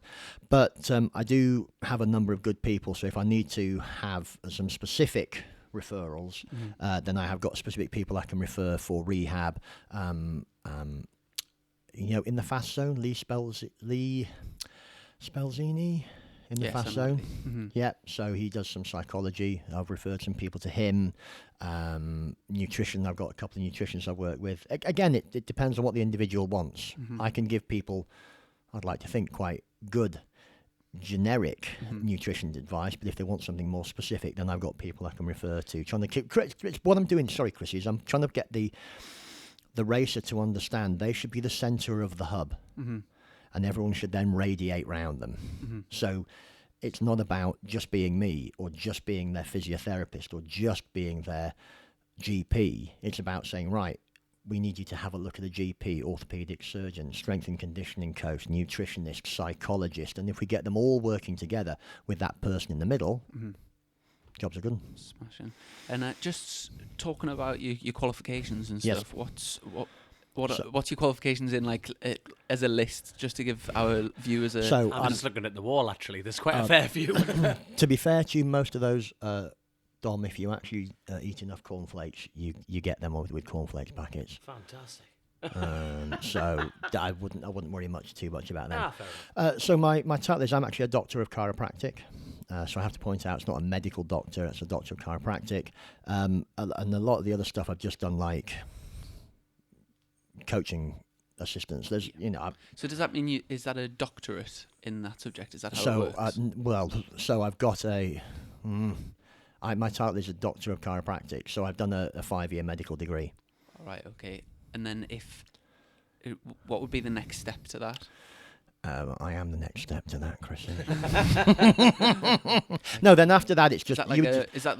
That's where in terms of a PhD, is that... No, that's so it's not like a PhD. It is, you are actually a doctor of chiropractic, so you are able to be a primary contact practitioner. It's just you have to take care that people don't think it's like being a medical doctor. Got you. That's all it is. But yes, it's so I can diagnose, I can refer, I can read, I can... ask for ultrasound, read ultrasound, X-rays, MRI, CAT scan, blood tests, etc., etc. But that's all within that thing. And just a bit more technically, like, yes, sir. We've both had our fair list of injuries in different respects. Not so long ago, it's not a scar off, by the way. You what, sorry? It's not a scar off, it's see who's got the bbest scar. Drop your pants and see who's got the best scar. I haven't got many good ones, to be fair. No, I know, and I've seen all his anyway. Fair few of them. So, I was just interested to ask you about I had a treatment a fair while ago. I broke a few bones, a few fractures, and I had some laser treatment, and I also had something So it was like a electromagnetic Yep. treatment. Yep. Yeah, and I had something to do with lasers in my. So the injury was in my hand and my wrist. Yep. But I had my legs lasered, Yep. and it was something to do with you have stem cells in the bone marrow. Yep. And by lasering them, it promotes stem cell production, which therefore speeds up recovery. Yes. Is that the sort of thing you do here? Yeah, we do some of that here as well. I mean, obviously, Dom knows we'll be looking to move the clinic ultimately. Not now. Everyone thinks, oh God, you're moving this year. No, it's 2021. We're basically going to move and create a purpose-built clinic, basically at my house, which will have treatment rooms. But I want to try and I want someone, for example, like yourself or Dom, who doesn't live 10 minutes away, to be able to come and stay with me. If you need to have a couple of days, we'll have some living accommodation, and we can do things like cold therapy. So we're going to get a plunge pool, rehab suite, and we're going to get some laser rehabilitation stuff. And what the laser does, to be honest with you, Chris, is it just helps to reduce the inflammation.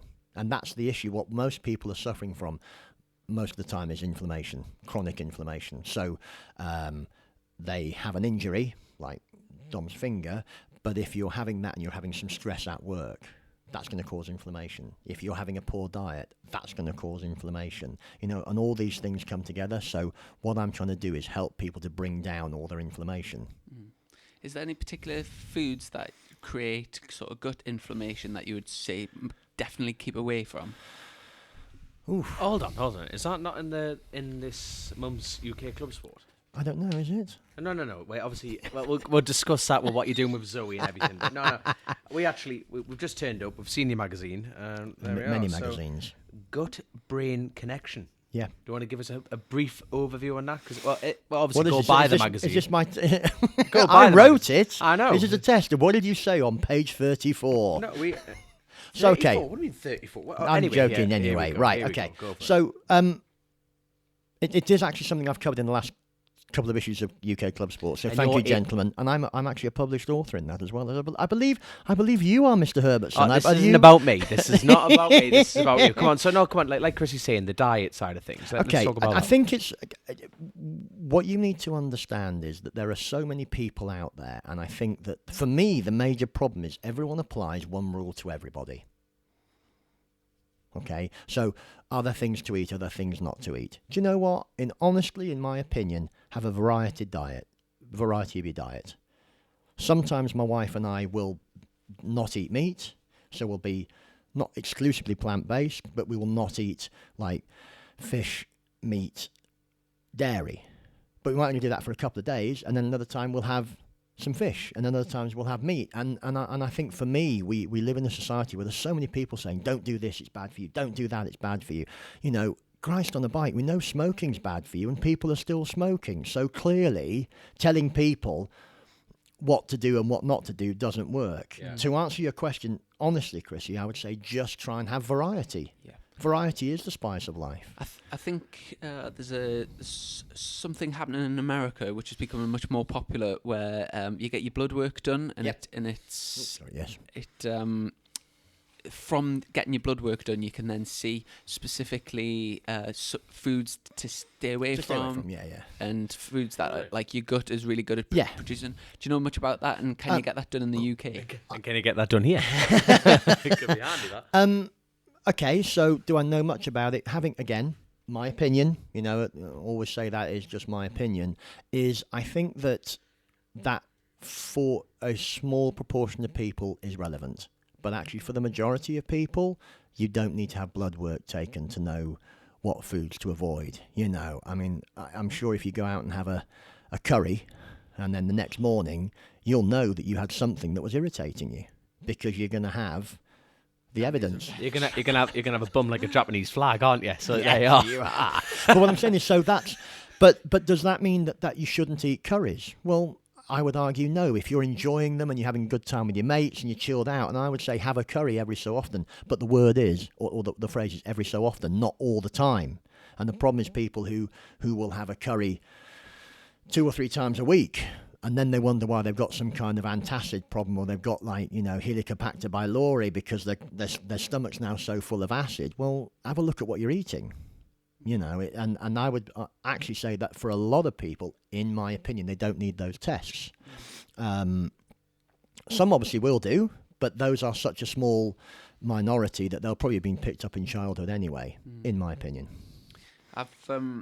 Am I being too serious, Dominic? I mean, it's just he's actually asking me really important questions. I thought you said to me this was going to be a bit more of a joke about, and I'm actually feeling quite like I'm being interviewed. No, it's good. It's good. Normally you're causing a lot of pain to me. So you wait half an hour. Oh God, I know. It's like getting a tattoo. To be fair, you're like, yeah. Ow! Oh, but it's so good. It's so good. It's obviously the benefits are absolutely humongous. But Yeah, now, obviously, you don't just help me. Can we quickly go through the list of riders that you work with? I'm sure if they don't like it, they can go for it. tell No, me. you tell me. Oh, you want me to tell you? I want you to tell me and the listeners here. Okay, so obviously, first person was Robbie. Yeah. And then Robbie, of course, as you know, our very good friend, the late, great Mr. James Cowton. Yeah. And I've said it before, said it again, that man built my reputation. I was actually looking back through some photos, and it was actually, I think, 2016 that I started treating you at Oliver's Mount because James told me to sort out your shoulder. I'll send you the photos. It was your wrist? It was my wrist before actually. Now the operation was due to a blackthorn, but remember was it? The wrist was from a broken collarbone. Yeah, and you're thinking, and I'm looking at this Viking-looking fella, going, mate, who you idiot? Look, it's not my collarbone; it's in my wrist. Even I'm switched on enough to know where the pain is. Yeah. But then you immediately fix the situation, and it was like literally a 5-minute fix. Yeah, it was phenomenal. It was absolutely pleasure. phenomenal, and it was a case of from that point. Yep. Thanks to James Cowton, your presence became so known because it's like anything. Is there a quick fix? You can actually deliver that. Yes. To a certain extent, Yeah. but like we were discussing before, if people are willing to meet you halfway, you can go a even lot further absolutely, with them. Absolutely. And you can deliver a quick fix, and there's not many people like that. No, thank you. So, I mean, I've had other people again from James, people like Gaz Johnson, Ben Wilson, Craig Neve, yourself. I've worked with. How is Craig getting on? Because he had a huge. I mean, I think he lost the front at the Northwest at Black Hill. Metro. Is it? It was just after. Anyway, the poor lad met a curb with his kneecap at like 100 plus the VAT. Yeah. And unfortunately, he had to miss the rest of the season till... Is it the Classic? Now, he first returned back at the Classic at a major event, but I think he was doing Thunder Sports. Now, bearing in mind, his kneecap was just... It was obliterated. Yeah, he'd had quite a lot of injury. But again, I've worked with him before the accident, so... although I can help people, if you're going to have the odd, physics takes over. So he had the accident. We got him prehabilitated. So we tried to help him as much as we could before his surgery.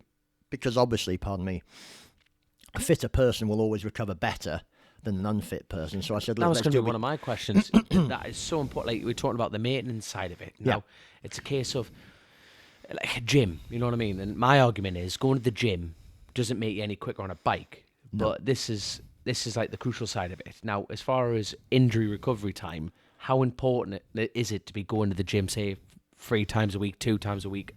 What is for all our races out there and people in general, what is the best way to recover from an injury quick as you can? Rest. Go to sleep. Oh, fantastic. The quickest way, rest and go to sleep. Well, because so you were talking earlier on about stem cells produced from the tibia and fibula. So basically what the stem cells are is these are the originator cells that every other cell comes from. So if you can produce more of cells that will eventually become cartilage, cells that will eventually become bones, cells that will eventually become muscle, then you're going to have more of those things. You're going to recover quicker, okay? But fundamentally, if you are not resting, then it doesn't matter what you do at the gym. I mean, with respect, Dom, I could take you to the gym. I could take you for a 25-minute HIIT workout, do that every day, bang, bang, bang, have you absolutely blowing out your backside, not rest you, and you would get no gains whatsoever. Or I could take you to the gym 3 times a week, the rest of the time give you a good sleep, 7, 6, 8 hours sleep, nice and chilled out, boff. You recover better. Always recover better. Sleep is absolute key. I've just realised I need to put a parking ticket on that van. Chrissy, take on the show Sunday. How many times have you been here, Dominic? I know, jeez. Wow. Right, let's talk about it whilst he's not here. Do you need a quid? No, I need to find your car, please. No, your jacket. Hey, this is going. Wow. Do you know what? This is going swimmingly well. Oh, natural. It's just a podcast. So speaking of go stem for it. cells, I know there's amazing things happening around the world with stem cells these days, and for like you just said, the sort of like unprogrammed cells. Do you think in the future we'll be able to take stem cells at birth or from the umbilical cord, freeze them, and then therefore later in life, say if you lost a limb or you went blind or something like that? Yeah, I mean, I think it's a good question. I mean, my understanding is that will technologically be possible. I think the problem is that, again, it seems slightly scientifically unfeasible to me, because you're not then looking, although you might be able to grow a leg back, how long have you been without that leg? What adaptations have you now learnt to not have that leg? What are they going to have to not only, if you think about it, if you've ever like broken an ankle or something, you have to learn how to walk again. And then once your pot comes off, you've got to learn how to walk again. Mm-hmm. And that's all this data going through your brain. And I think for me personally, I don't think it's going to happen. I think it's a great idea, and I think we might be able to grow a new eyeball, like you say, but is that necessarily going to mean that person now knows how to use that eyeball? Yeah. I mean, if we look at Dom with his finger, he hasn't got a finger, but it's not stopping him from doing his job. So is there a necessary to then regrow something? He then has to start relearning how to use again. I would say probably not. Yeah. Did you? I was on YouTube the other day, just watching various videos, and I came across a video it was on Good Morning Britain, and there was a lad there that was severely disabled, right? And he was looking to get the world's first head transplant. So what they were going to do is put him to sleep. Yep. Chop his. What have I missed here? Listen, they were going to chop his whole head off, and then put him stitch, like they had a donut body, a full body, and then stitch the obviously they put the spine, all the major, And I don't know if that was a successful operation, but they had him on, and they had the guy that was looking to do the operation. Yes, I remember seeing it a while ago. And then they keep them in in a coma for like 3 weeks to let everything heal, and then wake him up. And basically they were saying that he went from being severely disabled, not really being able to use his whole body. Yes. And they were saying it was realistic that he would be able to be be able to look after himself. Yeah. Well, in principle, given the right environment, if you have a nerve injury, we know that nerve injuries will regrow. I mean, again, if we talk about, say, Robbie, when Robbie came to see me, he'd had a fracture through the middle part of his shin. And completely just blown away, where it had just become twisted and compounded. When I first started with him, he literally couldn't bear any touch on there. But as the nerve regrew, and re-healed, he could tolerate that pressure more. He could walk more. Then that gave him more stability, etc., etc. But again, I mean, you're going to need like high doses of steroids for a long time. I mean, it's not, you talk about organ rejection if you just get a heart replacement, but I mean, that's whole body rejection. You're going to need quite a lot of folding green stuff to keep that working. But in principle, you can do it, because in principle, nerves will regrow. Again, what kind of life is it going to be? I don't know. Would you want it? Well, listening to the guy getting interviewed on the show, he was basically saying that he didn't have any quality of life at the moment, and therefore he had nothing to lose. Yeah. There was a good chance that he was, he's going to be able to go from being having to be looked after 24/7 to being able to look after himself. Oh yeah, it's not a judgment call. I think it's actually difficult to answer that, because I don't know what it would be like. It is amazing though, just the science and technological advances. Is just absolutely. And we've come a long way from Burke and Hare in Edinburgh, there, haven't we? You know what I mean? Making body parts and all sorts. Although they did do an awful lot. Yeah, we are in Doncaster. Is that still ongoing in the trade down here? What, the old grave Robin? Well, naturally. Well, I can't tell That's you. a nice watch. From 1847. Here's a question for you. Go for Something it, sir. that I've always, thought about, Yeah. and I'll be really interested to hear your opinion on it. Okay. So obviously the sport that Dom and myself do, Yeah.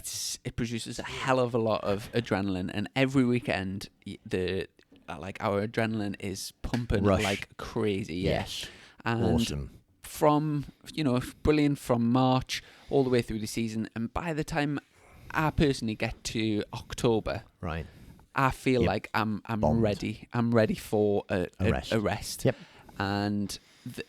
And I feel like having a few months between October and say February or Yep. March, where my adrenaline isn't going through the roof and it relaxes back off. Then I feel reprogrammed and ready Yep. to go the following year. Yep. And I've always thought it would be great to say if you had all the money in the world and you could just ride all the time and do everything through the winter. But for me, I've always thought it a bit of an advantage to have some time off. Yeah, I mean, I think sorry, I'm rudely interrupting you. I mean, I think to answer a question, I've actually come up with a little thing to try and explain it to people. I say, well, even the breath has both in and out. You don't constantly breathe in, you don't constantly breathe out. And I think, again, coming back to what we were talking about with diet, variety. We could get slightly technical. Are you, and I'm talking, you don't mind if I talk about you, do you? No, go for it. Okay. So you're riding in BSB. What do you ride, 600 or thousands? Okay. So I would imagine you'd be tucked in quite tight behind the bubble. Well, we know, for example, you have something, we know how I was talking about earlier on in the beginning about information from the body going in and from inside to outside. So adrenaline produced by the adrenal glands located above the kidneys, the nerve supply of which comes from the spine. I could quite easily argue to you that is the reason that you are so adrenally fatigued, not just the fact that you are doing so much, but you've had so many days tucked in behind the bubble that your spine is now needing to be realigned. And are you needing that neurological? So your injury is that you have adrenal fatigue. The treatment is we need to treat your mid-thoracics, neck and shoulders, get you moving again, doing movements that you're not used to do. That'll give you a recovery, and then we maintain it by seeing you every so often. Go on, Dom. Which event was it when? Was it Danny Webb that flew you out for a 24-hour race? Yeah. Which event was that? Le Mans. Le Mans. 24 hours. Obviously, he'd be biased because everyone's scared of you. But how... It's quite hard because you weren't there the following year watching him, if you know what I mean. No. But I can imagine if you're explaining that situation, if you're wrapped up for 3 days, Yeah. imagine if he was there for you. I mean, don't get talking about that Le Mans 24 hours. That was mad. Have you ever been? I would love to do it. Oh, have you ever seen Mad Max? No, I would look. Oh, it looks fun. Honda TT Legends did like a documentary on it, and it looks like Newcastle. The French are mad for it. Now, as you know, Dominic, I'm going to give you a little tip here, Chrissy. Please don't ask me anything ever about motorbikes themselves. Okay, faster. Slower, stoppy, and after that's pretty much me done. I'm like, okay. That's exactly me. So he's used to this, man. Don't worry. I've told a number of people I have got me head down when I'm riding a bike at the same time as me elbow, me shoulder, me foot, me ankle, and me arse. You've got a bike license, so you're you know what I mean. So you are a proper hardcore bike fan. I am, but I just have to keep treating all you delicate little flowers. That's the problem. Well, I mean, again, speak to Danny. It was a mad experience. I mean, they've got, I think it's 125s, and they're all like all night, like for 24 hours. It literally looked like a camp out of Mad Max that I've never seen such devastation. But they are mad for it. If you get the chance to go Le Mans 24 hours, fantastic. Yes, but obviously, Danny asked me to go there and work with him. And it was great because obviously Danny can only say this, but I believe that they felt value with me being there. Yeah. And again, I would hope that people like Dom and other people, you're not going to be nice to me because you just think I'm a nice guy. If I'm not giving you good service and you're not getting a benefit, then why are we having this conversation? And that's the key thing is I want to try and give you as riders the very best in care. I love what you do. I have to say, I am the most fortunate fan ever, because I get to hang out with people I respect and I admire. I get to look what they do and go, wow, that's amazing. I mean, I still having, everyone going off the start line at Oliver's Mount and all those bikes. I mean, love it. I love the noise. I love the smell. I love the whole thing. I love the people. I just like the people. I find them to be some of the best people in the world. But yeah, so going back to working with Danny, I'm assuming he enjoyed what I did. He still comes to see me, so I'm assuming he's happy what I've been doing. But thanks, Danny. Well, the thing it's let me just paint for everyone listening to this a little picture, right? Now, Aidan's friend, my friend, and friend of others, James Cowan, right? He came off on the 11th. Now, there's a famous footage of him getting wrapped up in the hay bale. Probably around about 140 mile an hour. And Hoist Sega. That's Hoist Sega, yeah. Hoist Sega just misses him, the onboard. It's absolutely incredible footage. Now, James, you can imagine, that speed, I don't care. He's hit his arse off a curb. He's gone into a hay bale. Now, when's the last time you jumped on a hay bale? They're solid. There's no giving them. I think all they're putting them hay bales there for, Chrissy, is to protect their wall, not us. I'd agree. So, James has unfortunately come off. He's hit this. He's rolled up.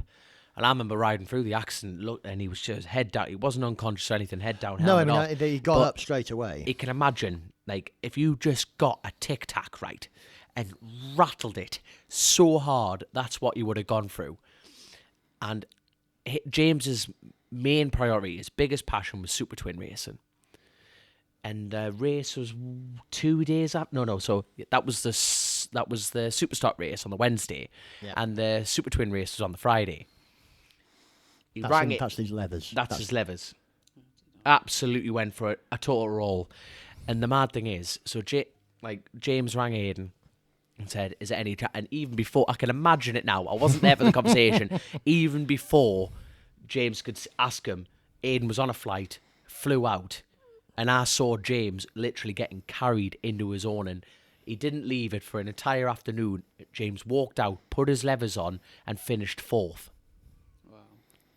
Now, bear in mind, like, you've got Michael Dunlop on the patent, you've got 4th, bloody 4th, and he went for a roll, and if it wasn't, he just rang him, he turned up, and I can't recommend this man enough, because he goes above and beyond the call of duty. But that's what I think guys should have. I mean, riding a motorbike is inherently dangerous. You're on 2 wheels. Apparently, yeah, especially the way you ride. if you can't look fast, look dangerous. So I just want to give that opportunity, Chrissy. I just want people to be able to have that opportunity to be I know, honestly, it sounds twee, but to be the best they can be. I want Dom when he's at the top of Bray Hill, or you when you're at the start line at Donington, or wherever it may be, that when you put your leg over that bike, you go, right. Now, if the bike fails, if the brake seize, if something else happens, you're like, oh, bloody hell. It's like, that's not my department. It's not my department. But I don't want you to be tipping into your first corner going, God damn, my shoulder's hurting. God, my hip's hurting, because then you're not focused. And this is not a game. This is not like, if you're riding a car and I bang into you, well, you got a roll cage on, I've got a roll cage on, we're going to get a bit upset, but it's not going to change your life. If I'm not focused, or if you're not focused and I'm going into that corner and you go in too hot because you're thinking, Jesus, my right hand really doesn't want to pull that brake, or I can't pull it as hard as I want, or whatever it may be, boof, we got an accident. And if I could have prevented that in some way, then I want to prevent it. And that's what I want to try and get out there. As I said, God bless him, James just got it straight, like, from the get-go. From the get-go. But the mad thing is, so I'm trying to think, when he introduced you, now, James started off at the club seat, like every other rider, and he was always quick. But he could, I'm not just saying this, I'm not just saying this, like, he went from family team, everything like that. He got a little bit of help. And then when he got introduced to Aidan, he outrode that bike immediately. And then he got on with the McAdoo's. He was winning. All of his mounts winning. And the thing is, And Aidan's touched on this. We've touched on this on the show so many times. It's about having your mindset. This man gives you the confidence. And if he turned around and said, Dominic, right, I want you to cut your left foot off, I'd be like, right, no bother. Why am I doing that? Below or above the knee? Because you're stupid enough to do it. I'll be why. But he inspires confidence through his experience. Yeah, he's worked and worked. I feel like I'm trying to sell him to you. Yeah, you're an idiot if you don't work with this man, Chrissy. There you are. But that's what I think is lacking. You know, you guys are out there, and I know you're looking for sponsorship, and you're looking for this, you're looking for that. But fundamentally, you are there, and you are providing a spectacle, and you are there to I won't say to entertain. We are, but we that, talk about that, but we are. And if I can give you something, like I said, that when you swing your leg over the bike, you go, boff. Now, again, I just remembered going back to James. So like everything else, there's an element of when I'm doing stuff, you get more confidence the more you've got to do it. So if you ride a bike, the better, the more you ride it, the better you get at it. James actually came to see me after he'd had his spleen out. And we got him riding 6 weeks after he'd had his spleen out. And it will probably be on the video. I will demonstrate to you the effect that a scar has on your riding, which I did with James, and then he got it, and then that was fantastic. And then, of course, you can then go back and say to people, oh, I've worked with James Cowton. Oh, James. And, like, again, I keep mentioning him because he was your friend. He wasn't just that. He was more than that, to be fair, my friend. Yeah. He was an advocate for what I did. He understood what I did, and he was just the perfect example. We're here. We're happy because of James. And I will be dead honest with that. But he was that person that gave me the ability to say, look, I know this will work. He didn't know it would work, but he trusted me to do it. So I can then do it with rider number one. Mm-hmm. And then rider number one says, go and see this chap. Mm-hmm. And then because he's saying it, because of course I could say to you, you need to come and see me. It's a sales pitch at that point, isn't it? But if someone that you know says you need to go and see him, and then 5 or 6 people in the paddock say you need to go and see him, and then 15 people. It's all reputation. It's reputation, And again, I try and do my best. Doesn't mean I can help everybody, but I will try and help everybody. And if I can't, I will refer them to people that can. Just for people that are listening, Dom's actually just after this interview, Dom's going to be going through for his human MOT checkup, and this is what you two were while I was putting the ticket on. And we're gonna we'll be putting the video on YouTube. Stick? No, don't say stick. Don't say stick. There'll be no sticking anything. So a lot of people who listen to the podcast, they can check out our YouTube channel, and we'll be putting that on. Fantastic. And also for people that are listening, obviously there'll be lots of bike racers that listen to our podcast, who might be interested. I believe you're in many countries in the world. We are, yeah, worldwide. So if some bloke sitting in Madagascar going, I will go with you. People might be interested to come and see you. What's the best way they can get in touch with you? Facebook page, ITRM Clinic. We have Instagram at ITRM Clinic. That's probably the best way. Actually, the person that's come the furthest so far is from Spain. Excellent. Had a referral from Spain. Oh, we're on Twitter as well, or? No. Okay. No. Simply because, the reason is it's just takes too much. Someone posts a question, they expect an immediate response. Yeah, sure. I do what I do face to face. Yeah. And again, if you said, can you see me? Well, yeah, absolutely, but you got to come to the clinic. Mm-hmm, sure. Do you know what I mean? So it's Facebook and Instagram. And just before we wrap up this interview, I've spent the last 40 minutes looking down at your tattoo on your arm. What's your tattoo say? So he's a maths teacher, he can't read. So again, the person that I aspire to be is my late grandmother, who died at 104. Holy! Wow. And up until the last 3 years of her life, was fully compos mentis, lived on her own, passed away in her own bed. And it's from her I get a lot of my attitude of everything in moderation. She put up with you for that long. Wow. I was her favourite. And so this was her favourite poem, which is, learn to make the most of life, lose no happy day. Time will never bring thee back, chances swept away. Leave no tender word unsaid, live while life shall last. The mill will never grind again with waters that have passed. Oh, wow. I think that's a perfect time to wrap up the interview. Thank you very much. The fantastic words. And we both really appreciate your time. Thank you for having coming us to see me. and Appreciate that. lovely cup of coffee. Not done by me. I'm looking forward to seeing Dom in a bit of agony in the next 20 minutes. Sort that for you now, I've only got one more question to tidy things up. Who's your favourite? I know it's not me. I just want to know who your favourite is, so I can punch him. Well, obviously, my favourite. Favourite rider. Favourite customer. Who's my favourite? My favourite's my wife, obviously. Oh, you kiss off. You kiss. Gentlemen, if you're listening, that's how you butter them up. There you go. You bloody creep. Anyway. It's you, obviously, Dominic. Sweeart, yeah. Sweetheart. Anyway, but you. There you go. Wait, watch this. The camcorder stop the podcast will stop me again. Not a Chrissy. chance. Not a chance. Chrissy, there we go. But honestly, mate, like Chrissy says, thank you so much for coming on. Appreciate it. Awesome. Hopefully you'll have me again. Thank you. Cheers now. Thanks, Chris. Right, young'un. Well, it was a while ago actually. Did that interview on it, but it was on that trip when we did McGuinness, Whittam, Piggy. But that was it. Obviously, it was a good opportunity to get touched up a little as well. You know, it's McCasey sorted out my back and. Yeah, just gave us a good MOT, shall we say, and he obviously had a look at you as well, didn't he? I'm actually going to put that video on YouTube, so if you want to see what happens in the clinic, head over to our YouTube channel, and we'll stick. That was before the diet, wasn't it? No, I think or during the diet. So I was fat Dom. So I'll stick that on the YouTube channel. But yeah, one of the things about Aidan when we met him was he was talking about the weighted blankets, and I actually bought one. So for the last month or so I've been using it. So it's like a weighted duvet. So I think it's about a 7 or 8 kilogram duvet, which might sound a bit weird to some people, but there's the science behind. It was developed from autistic people, and it's basically the even pressure on your body is supposed to be like soothing and better sleep and what's the review then?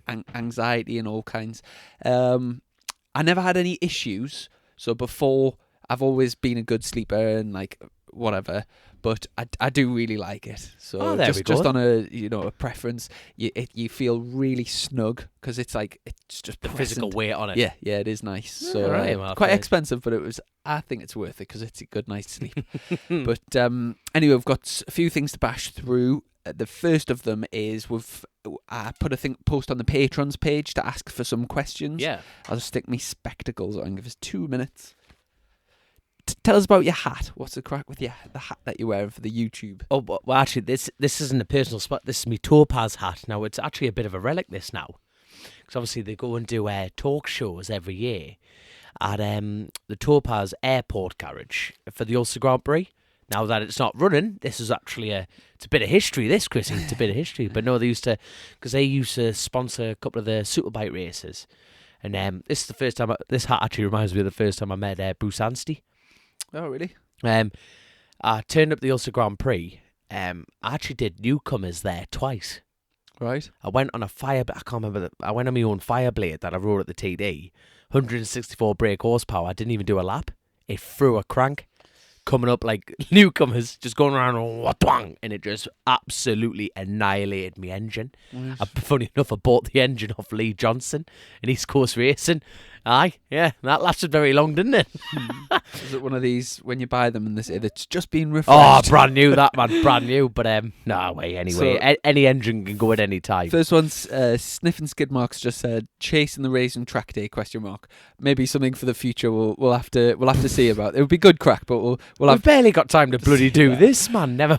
Paul Watson. Hi fellas, I thought of something for you. You could do a YouTube channel perhaps. Chrissy could ride a lap of the TT course on the TT game and Dom could commentate or tell Chrissy the line when to brake, etc. Or you could both do a lap on the sidecars together. I'd enjoy watching either. I realise you'd probably just need to ask the game publisher's permission, but it'd be funny. I'm rubbish on the PlayStation, but if we could maybe get that sorted. I'm rubbish around it in real life, so there we are. Might as well. And I love the idea of a sidecar. I think that would be absolutely mint, but neither of us, you've never driven a sidecar, have you? No, I'm passenger. No, I definitely wouldn't want to drive one. I'll be the driver, you can be passenger. There we are, definitely. Get that done. More MotoGP teams are now adding the start hole shot device. Who's asking season. Hold on. Let's get some names. Jordan Moore in this and one. Who asked the question beforehand? Paul Watson. And the question beforehand that? Sniffing skid marks. I did say it. You did. Oh, I but no. Well, thank you. So, Jordan thank you very Morland, much, lads. More MotoGP teams are now adding start hole shot devices this season. Look brilliant. What is your take on them? Also, would it be great to see a start device used at the TT? I would love it. I would personally love to do it. I think gadgets. I think as a bloke, you know what I mean. Don't get me wrong. Women like gadgets as well. But like gadgets in general, I think they're brilliant. I think a whole shot device.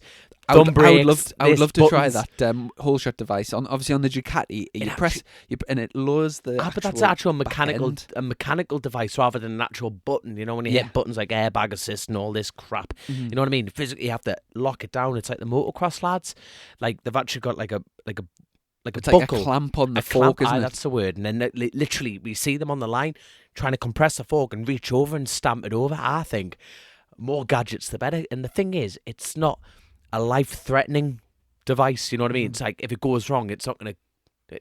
You know what I mean? It's not going to cause any harm, is it? I think with that squat, it just basically makes it harder to wheelie, doesn't it? It does, so it takes away that actual loading up the spring. You know what I mean? So when you hit the hammer, it's actually loading up the spring that actually makes a bike cause a wheelie. But all it's doing is eliminating half of the motion at the start. So if it's sat down already, you're just going to get that drive. Those couple of tenths of seconds means everything. But no, I think definitely if someone wants to see it at the TT. I would love to see it. The thing with the TT is because it's such a massive lap, there's almost like an attitude of, well, it would like hardly make a difference. But when you look at the timesheets, it could be, races are won and lost by tenths of seconds. I've always been a bit of I've always been a crap starter, and that's something I've definitely worked on, and I need to work on this year. But the TT, like you say, when you're battling at the front, you think, save the clutch. That's when I go off the line, I'm going, don't burn the clutch. Same at the Northwest as well, isn't it? When I remember Glenn Irwin, the first year he rode at the Northwest, he annihilated everyone off the start. But then people were saying, like accomplished road racers at the Northwest don't really push that hard off the start because you can burn the clutch. Well, no. With the Northwest, it's not that. It's because you want the slipstream. Oh, so would you purposely not get a particularly good start? Well, you see, it's one of those. It's if you're mid-pack. The thing is, if you're on the front row, it doesn't really matter. If you know what I mean. If you're in the front two rows, it doesn't matter because if you're with that group, you've got the slipstream. You think if you're leading the first corner, even you've seen it all the time with the Tycos, the Ducatis, and everything. If you're behind them, you're going to hammer them. That's the thing. The thing about the Northwest that makes it so entertaining is if you're in fifth place, you can still win the race. You've got to be in the tow. But if you're mid-pack, you've got to get off the line. You've got to go. And I think definitely if Jordan, if you want to build me a start device, son, I'll definitely try it. I'm telling you. Andy Wellborn, I know you have covered it before, but the technical rules: Superbike versus Superstock, BSB versus World Superbikes. And is it the same for the roads? What helps road riders decide? Obviously, you run the same bike in Superstock and Superbikes. Yeah. Do you run the same tyres or is... No, we can put slicks on for Superbikes, but a lot of people don't. But me personally, I think it's more of a psychological gain, because you're used to stock tyres, aren't you? In Pirelli, you know what I mean. But when you went to slicks, did you feel a difference? Well, the bike was totally different as well. That's the thing. So for me, I've obviously had quite a lot of experience on the Superstock bikes, which you basically that tyre goes all the way down through. So 600s and the everything. Road tyres with pretty much as the bike comes, you can take the obviously you take the plastics off the lights indicators, put fairings on, you can put better suspension, things like that. But it predominantly is what you ride on the roads. Superbikes, obviously going from the smaller teams to the bigger teams, you can change. The more budget you have, you can change more and more. Swinging arms is a big thing. Getting specially made swinging arms. We can change wheel braces, actual wheel changes. Actually, the mad thing is, I think Silicon Engineering were actually advertising one for sale, and they've got holes in the swinging arms to actually put brace pins in to take flex. Because you think the more rigid the bike, the easier it turns. It's not. You need actual chassis. And the thing, to be fast, it's not just getting on a bike and hitting a hammer. Yeah. It's a science. It generally is a science. You're talking physics, damn it. Physics. And obviously, you run slick tyres. You can upgrade things like the master cylinders, the bigger brakes, everything. You get Superbike forks, bigger brakes, so it stops better. Obviously, you mentioned the chassis, the engine. You can tune the engine up so you can get an brake extra horsepower. 10, 15, 20 horsepower, something like that. Which, it's it doesn't actually make that much of a difference in top speed, but it's when you hit the hammer, it's the thing is people get mixed up with brake horsepower, and like where a bike becomes fast is when people go to dynos, they look at the top end and go, bloody hell, look at that, look at the top end brake horsepower. That means nothing. When you build an engine, it's all about torque. And that's the actual physical drive of an engine. Mm-hmm. And people almost forget about like that Super Twin. You know, we're talking about the RC Express Super Twin. It makes more torque than a super bike. Mm-hmm. Twin engine, just great big power from the bottom end. And that's why the Ducatis are so dominant. Because when they're hitting the hammer out of a corner, it physically drives from the bottom, and you're going. And people get hung up too much at the top. And like you say, like the super bike, it's about managing that power, and it takes more refinement because you're trying to cage a beast, aren't you? And the bigger the beast, the bigger the cage, and more management. Just to give a basic overview, super stock bike. So if you were building a super stock bike for BSB rules, you're looking at between 20 to I think 37,000's about the highest. So you're in that range to build a super stock. Super bikes, there's a much bigger variables because obviously you could stick a £30,000 swinging arm on. So that like it. Do you know what I mean? It much bigger variance, but I think the cheapest super bike you could probably build would be like 50 grand, and then go upwards, and you could obviously spend much more. You get what you pay for, don't you? In terms of lap times, I mean, around the TT, it's virtually nothing. It's virtually you need the right team to make a super bike work, and I mean what I mean by that is money. Mm-hmm. Development, time, tests, and expertise. Everything. The bike has got so much capability. Yeah, it's about refining that. And I would say, and I think Hickman touched upon this in his interview on this podcast when he was saying sometimes when you get to the front of Superstock and you're almost mid-pack in Superbike on your times, you think, oh, I'll get a Superbike, slick tyres, like you're going to be faster. Nah. It's you have the ability to go faster if you set it up right, but you're in a much smaller window. It's harder to ride. The bite much harder and easier than a super stock. So yeah, I mean around the TT it doesn't make that big of a difference. Around the tracks that I race on, like my best times on a super bike compared to my best times on a super stock bike, there's between sort of anything between 1.5 seconds difference, something like that, around a decent sized track. And when you talk about the money difference, it's massive. It's That links nicely to another question from James Sheehan said, would be great to know your opinion on the superbike market now. 10 years ago, a premium market leading superbike would be about 9 to 10 grand, and now you're looking at 20k plus. How do we keep stock 1000 and BSB relatable, the buyer's market? Brilliant question, that, and I think it's such a good point. I remember all the top bikes were around the sort of 10 grand mark. Now, I'm not sure who started it, but one of the manufacturers made a sort of a special bike, which was an extra 10 grand, and that then meant it would dominate super stock. So therefore, all the manufacturers have made these they're almost like super stock bikes. Super bike, super stock. Stock, yeah. Do you know what I mean? Like a road bike, but like a super version. So obviously Kawasaki have got the normal ZX10, which is I think about the 11, 12, maybe 13 grand, and then you can buy the RR, the souped up one, which is an extra 10,000 quid, I think. That's a lot of money. And for that 10,000, you're getting so much bike for 13 grand. For that extra 10 grand, for us racers, when you need the last few tenths, it's worth the money. You need to have it to compete. But in terms of for club racing and certainly for the roads, you wouldn't see the benefit. So it's and the actual expense of rebuilds, because exactly pistons and conrods for that ZX10 is 6 grand. Yeah, which 6 grand, and you're talking 1,400 quid a conrod. It's that thing of what's it called, the more expensive something gets, the smaller the margins. What's the word? I have no idea. The saying, I cannot remember it. Anyway. What, P. Diddy, more money, more problems? The law of diminishing returns, that was it. Yeah, that's definitely not P. Diddy.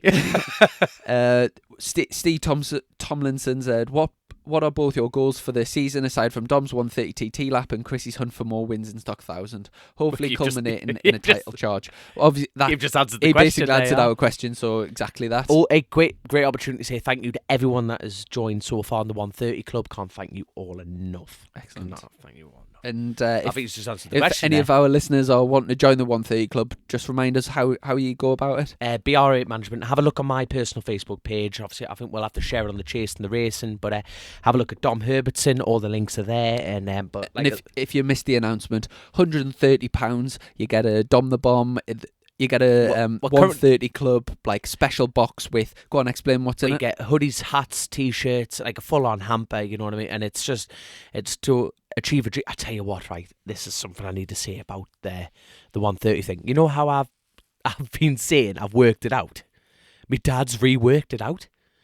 It's not. You know, I've been saying it's like 2 to 3 seconds. Mm-hmm. It's not. Not at all. That's the thing. You get a lot of people lying about the TD. It's fact, figures, black and white. You can't. Is this how far you're off 130? How far I'm off? My dad says it's just under 7 seconds.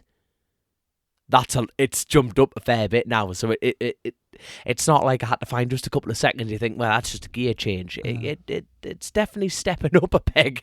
So I do apologise. You need like 0.4 of a mile an hour on average, don't you? 0.4, and you just think but that's 6 seconds. You're a little bit lighter than you were this time last year. That's it. But still, have a good dump before the start, and you'll be sound. But no, need a long way to go, but obviously that support, and it'll definitely get us up there, because obviously we can get better machinery, better time, everything. And to make a step in this game, you do need financial support. So I cannot thank you enough for joining the club. Smashing. Penultimate question from Brian Alexander. Can I suggest an interview with Rory Skinner, only 18 and has been road racing for 10 years, looking good for Super Sport 600 this year. We mentioned him before, fantastic talent, won the British Talent Cup. He ran himself in British Super Sport this year on it wasn't a competitive package, and he's done his apprenticeship on the 600, and he's ready to take wins next year, and totally. he's my tip for the championship this year. Between him and put a tenner on it. I would say between him and Brad Jones, the Appleyard team have won 2 years in a row, and they're both going to be battling it out without a doubt. And last question, don't know if you've recorded yet, but I've just seen that Joey Thompson is back at the TT this year. Seems he's got his own team in JSXR 1000. Any thoughts? First time on a litre bike after effectively a year out. I genuinely hope he's successful, but wow, I bet that will be an eye-opener. After a year out as a relative newcomer, are there any restrictions or specific help from the organisers? Pass. It's a case of I have no idea. As far as support from the organisers, I have no idea. To be fair, that it's like everything. You've got to build things yourself, and you've got to go around the teams. But as far as direct support, you don't really get it. It's like BSB. You don't have the BSB directly paying teams to turn up, do you? No, exactly. So it's the exact same on that side of things. So yeah, it's all good. You said a reminder about yes. Thank you very much. Yeah, the Armoy Club have lost a man called Gary McFall, and now that's terrible because I didn't actually know his surname, but Gary. No, honestly, I know it's terrible that, innit? But you see, you do, man. I keep forgetting your names, Rouse. You do, don't you? But obviously, I've met Gary years ago. You're right there. You just pull yourself together. Laugh, sorry. You gotta love an awkward laugh now and then. But no, Gary, he was like the paddock manager for Armoy. Right, and like we're talking about the bottle there, he used to give us moonshine every year it turned up. Honestly, the bottle was still covered in dirt, and he gone, right, there you are, son, take that. It's actually, you get arrested if you found with that. I'm like, oh cheers, mate. But he looked after everyone, and he knew everyone in the paddock. And and obviously I only found out over the power of social media that he's passed away. So I don't know on what circumstances. But obviously, Armoy are close friends to everyone in the paddock. It's a once a year event, and everyone puts a heart and soul the whole rest of the year to get them things going. So, and Guy was a big part of that, a very big part of that, and it's really sad to hear his lossing. And I'm sorry I didn't know your surname beforehand, Gary. I really can only apologise on that. But obviously, like I say, the Armoy Club have lost a big part, and condolences to the family. Yeah, definitely. And also, you mention. Oh, that was the Armoy crack, wasn't it? The I've got Armoy Gary crack. Sorry, McFall, and then I've got Armoy crack. That's two different. That's all put together, and obviously, Gary was a piss take and a twat like the rest of us. So you'd be laughing that you're laughing. So but no, there we go. So yeah. And last of all, I'm away testing next week. Yeah, you lucky git. So off to Cartagena, fly out Wednesday night, and then I'm Thursday, Friday, Saturday, Sunday. So out on the new bike. I'm literally. I cannot wait. I bet you can't. You lucky swat. Even my pikey little mates are away racing. Chicken Charlton, Bars. Seen these in Cartagena as well, you know what I mean? That's the thing though. People think just because it's club racing, people take it just as serious. If your money stretches out, you'll go for it. And like my mates are out there having a laugh and bombing around on motorcycles, and they call me factory. I'm still here cutting trees. We go off to bloody Spain. I know, but I bet you can't wait, mate. I bet you can't wait. I absolutely cannot wait. Obviously, last time I rode like my ZX10 was back in October. Feels like ages ago. So yeah, I literally cannot wait to get out. Obviously, it's a new bike, new team. So yeah, must be nice knowing that you're back on a Kawasaki though. Like you're on the same manufacturer, so it's not going to be a big eye opener. But still, it's a brand new build, brand new bike. So it's going to be. So me and Piglet fly out on Wednesday night, and got a few nights away. So yeah, mega looking forward to that. Are you up to anything in this sort of week? Nah, just graft. Just graft. Are you all over the country? Where you at? Yeah, so I am off to, where am I going? Doncaster, then Humber Bridge, then North Yorkshire, Malton, and then back down to Doncaster. And then from there over the Lake District, and then back over to just these bloody storms, man, they're doing me head in. Mm-hmm. I'm sick of cutting trees. Someone out there, just give us £1 million for the pair of us, and we'll just mop your floors and do whatever. Speaking of the Lake District region, we've both picked up a personal sponsorship from Matt Postlethwaite. Yeah. Postlethwaite. And obviously he sponsored the podcast, and he's very kindly sponsoring both of us personally for next year. And he's doing the prop enduro as well. God, that's going to be a laugh for him. We could do with popping over and seeing him at some point. Definitely. So maybe when you're over there, you could. I think it's Carlisle that. Wait, don't tell him. Just take the stakes. Steak you know what I mean? Just kind of, I've got you these, son. There you are. No, but you're looking forward to catching up with Matt. Really looking forward to it. Mint. We'll wrap this up. So big thanks, obviously, to all of our patrons as usual. We really appreciate the support on there. Definitely. We've got big thanks to our sponsor, the Person Motor Company. Yeah, thank you to them as well. Thanks to Matt as well. Matt's Postlethwaite there, so thank you very much. And like thank I say, you, Aidan. Thank you, Aidan, as well. Welcome to the thank you show. If you want any thank yous out there live, just give us a bell. And like I say, if you're coming to BSB, if you're racing at BSB first round, or if you're just coming as a fan and you're going to be there on the Saturday, and you want Chrissy's meat, I thoroughly recommend that you log on, go. Obviously, use my link /Chrissy Rouse and buy your online steak box. You won't be disappointed with the quality of the meat. It is unreal. And 80 quid. I'm secretly 12 forever, aren't I? Every time you say meat, I laugh. 10 steaks and 2 hospitality tickets for Saturday for you or your sponsors or whoever you want to give to. So yeah, smashing. We've got some. By the time we do our next podcast, I think we'll have some merchandise coming. So we're getting a lot of messages about that. Promise this for bloody ages now. It is coming. So look at that. Chasing the race and me. Look at that. Get it on. There you are. Get it on the YouTube, man. Look at that. Well, so without further ado, obviously, I don't think we'll get a podcast in next week because I'm in Spain. Nope. Yay! Soon as a week off. Soon as I'm back, we'll meet up and get something sorted. Definitely, mate. Exciting stuff. All the best, mate. I'll speak to you soon. Enjoy Spain, young'un. See you in a bit. Cheers, mate. Will do. See ya.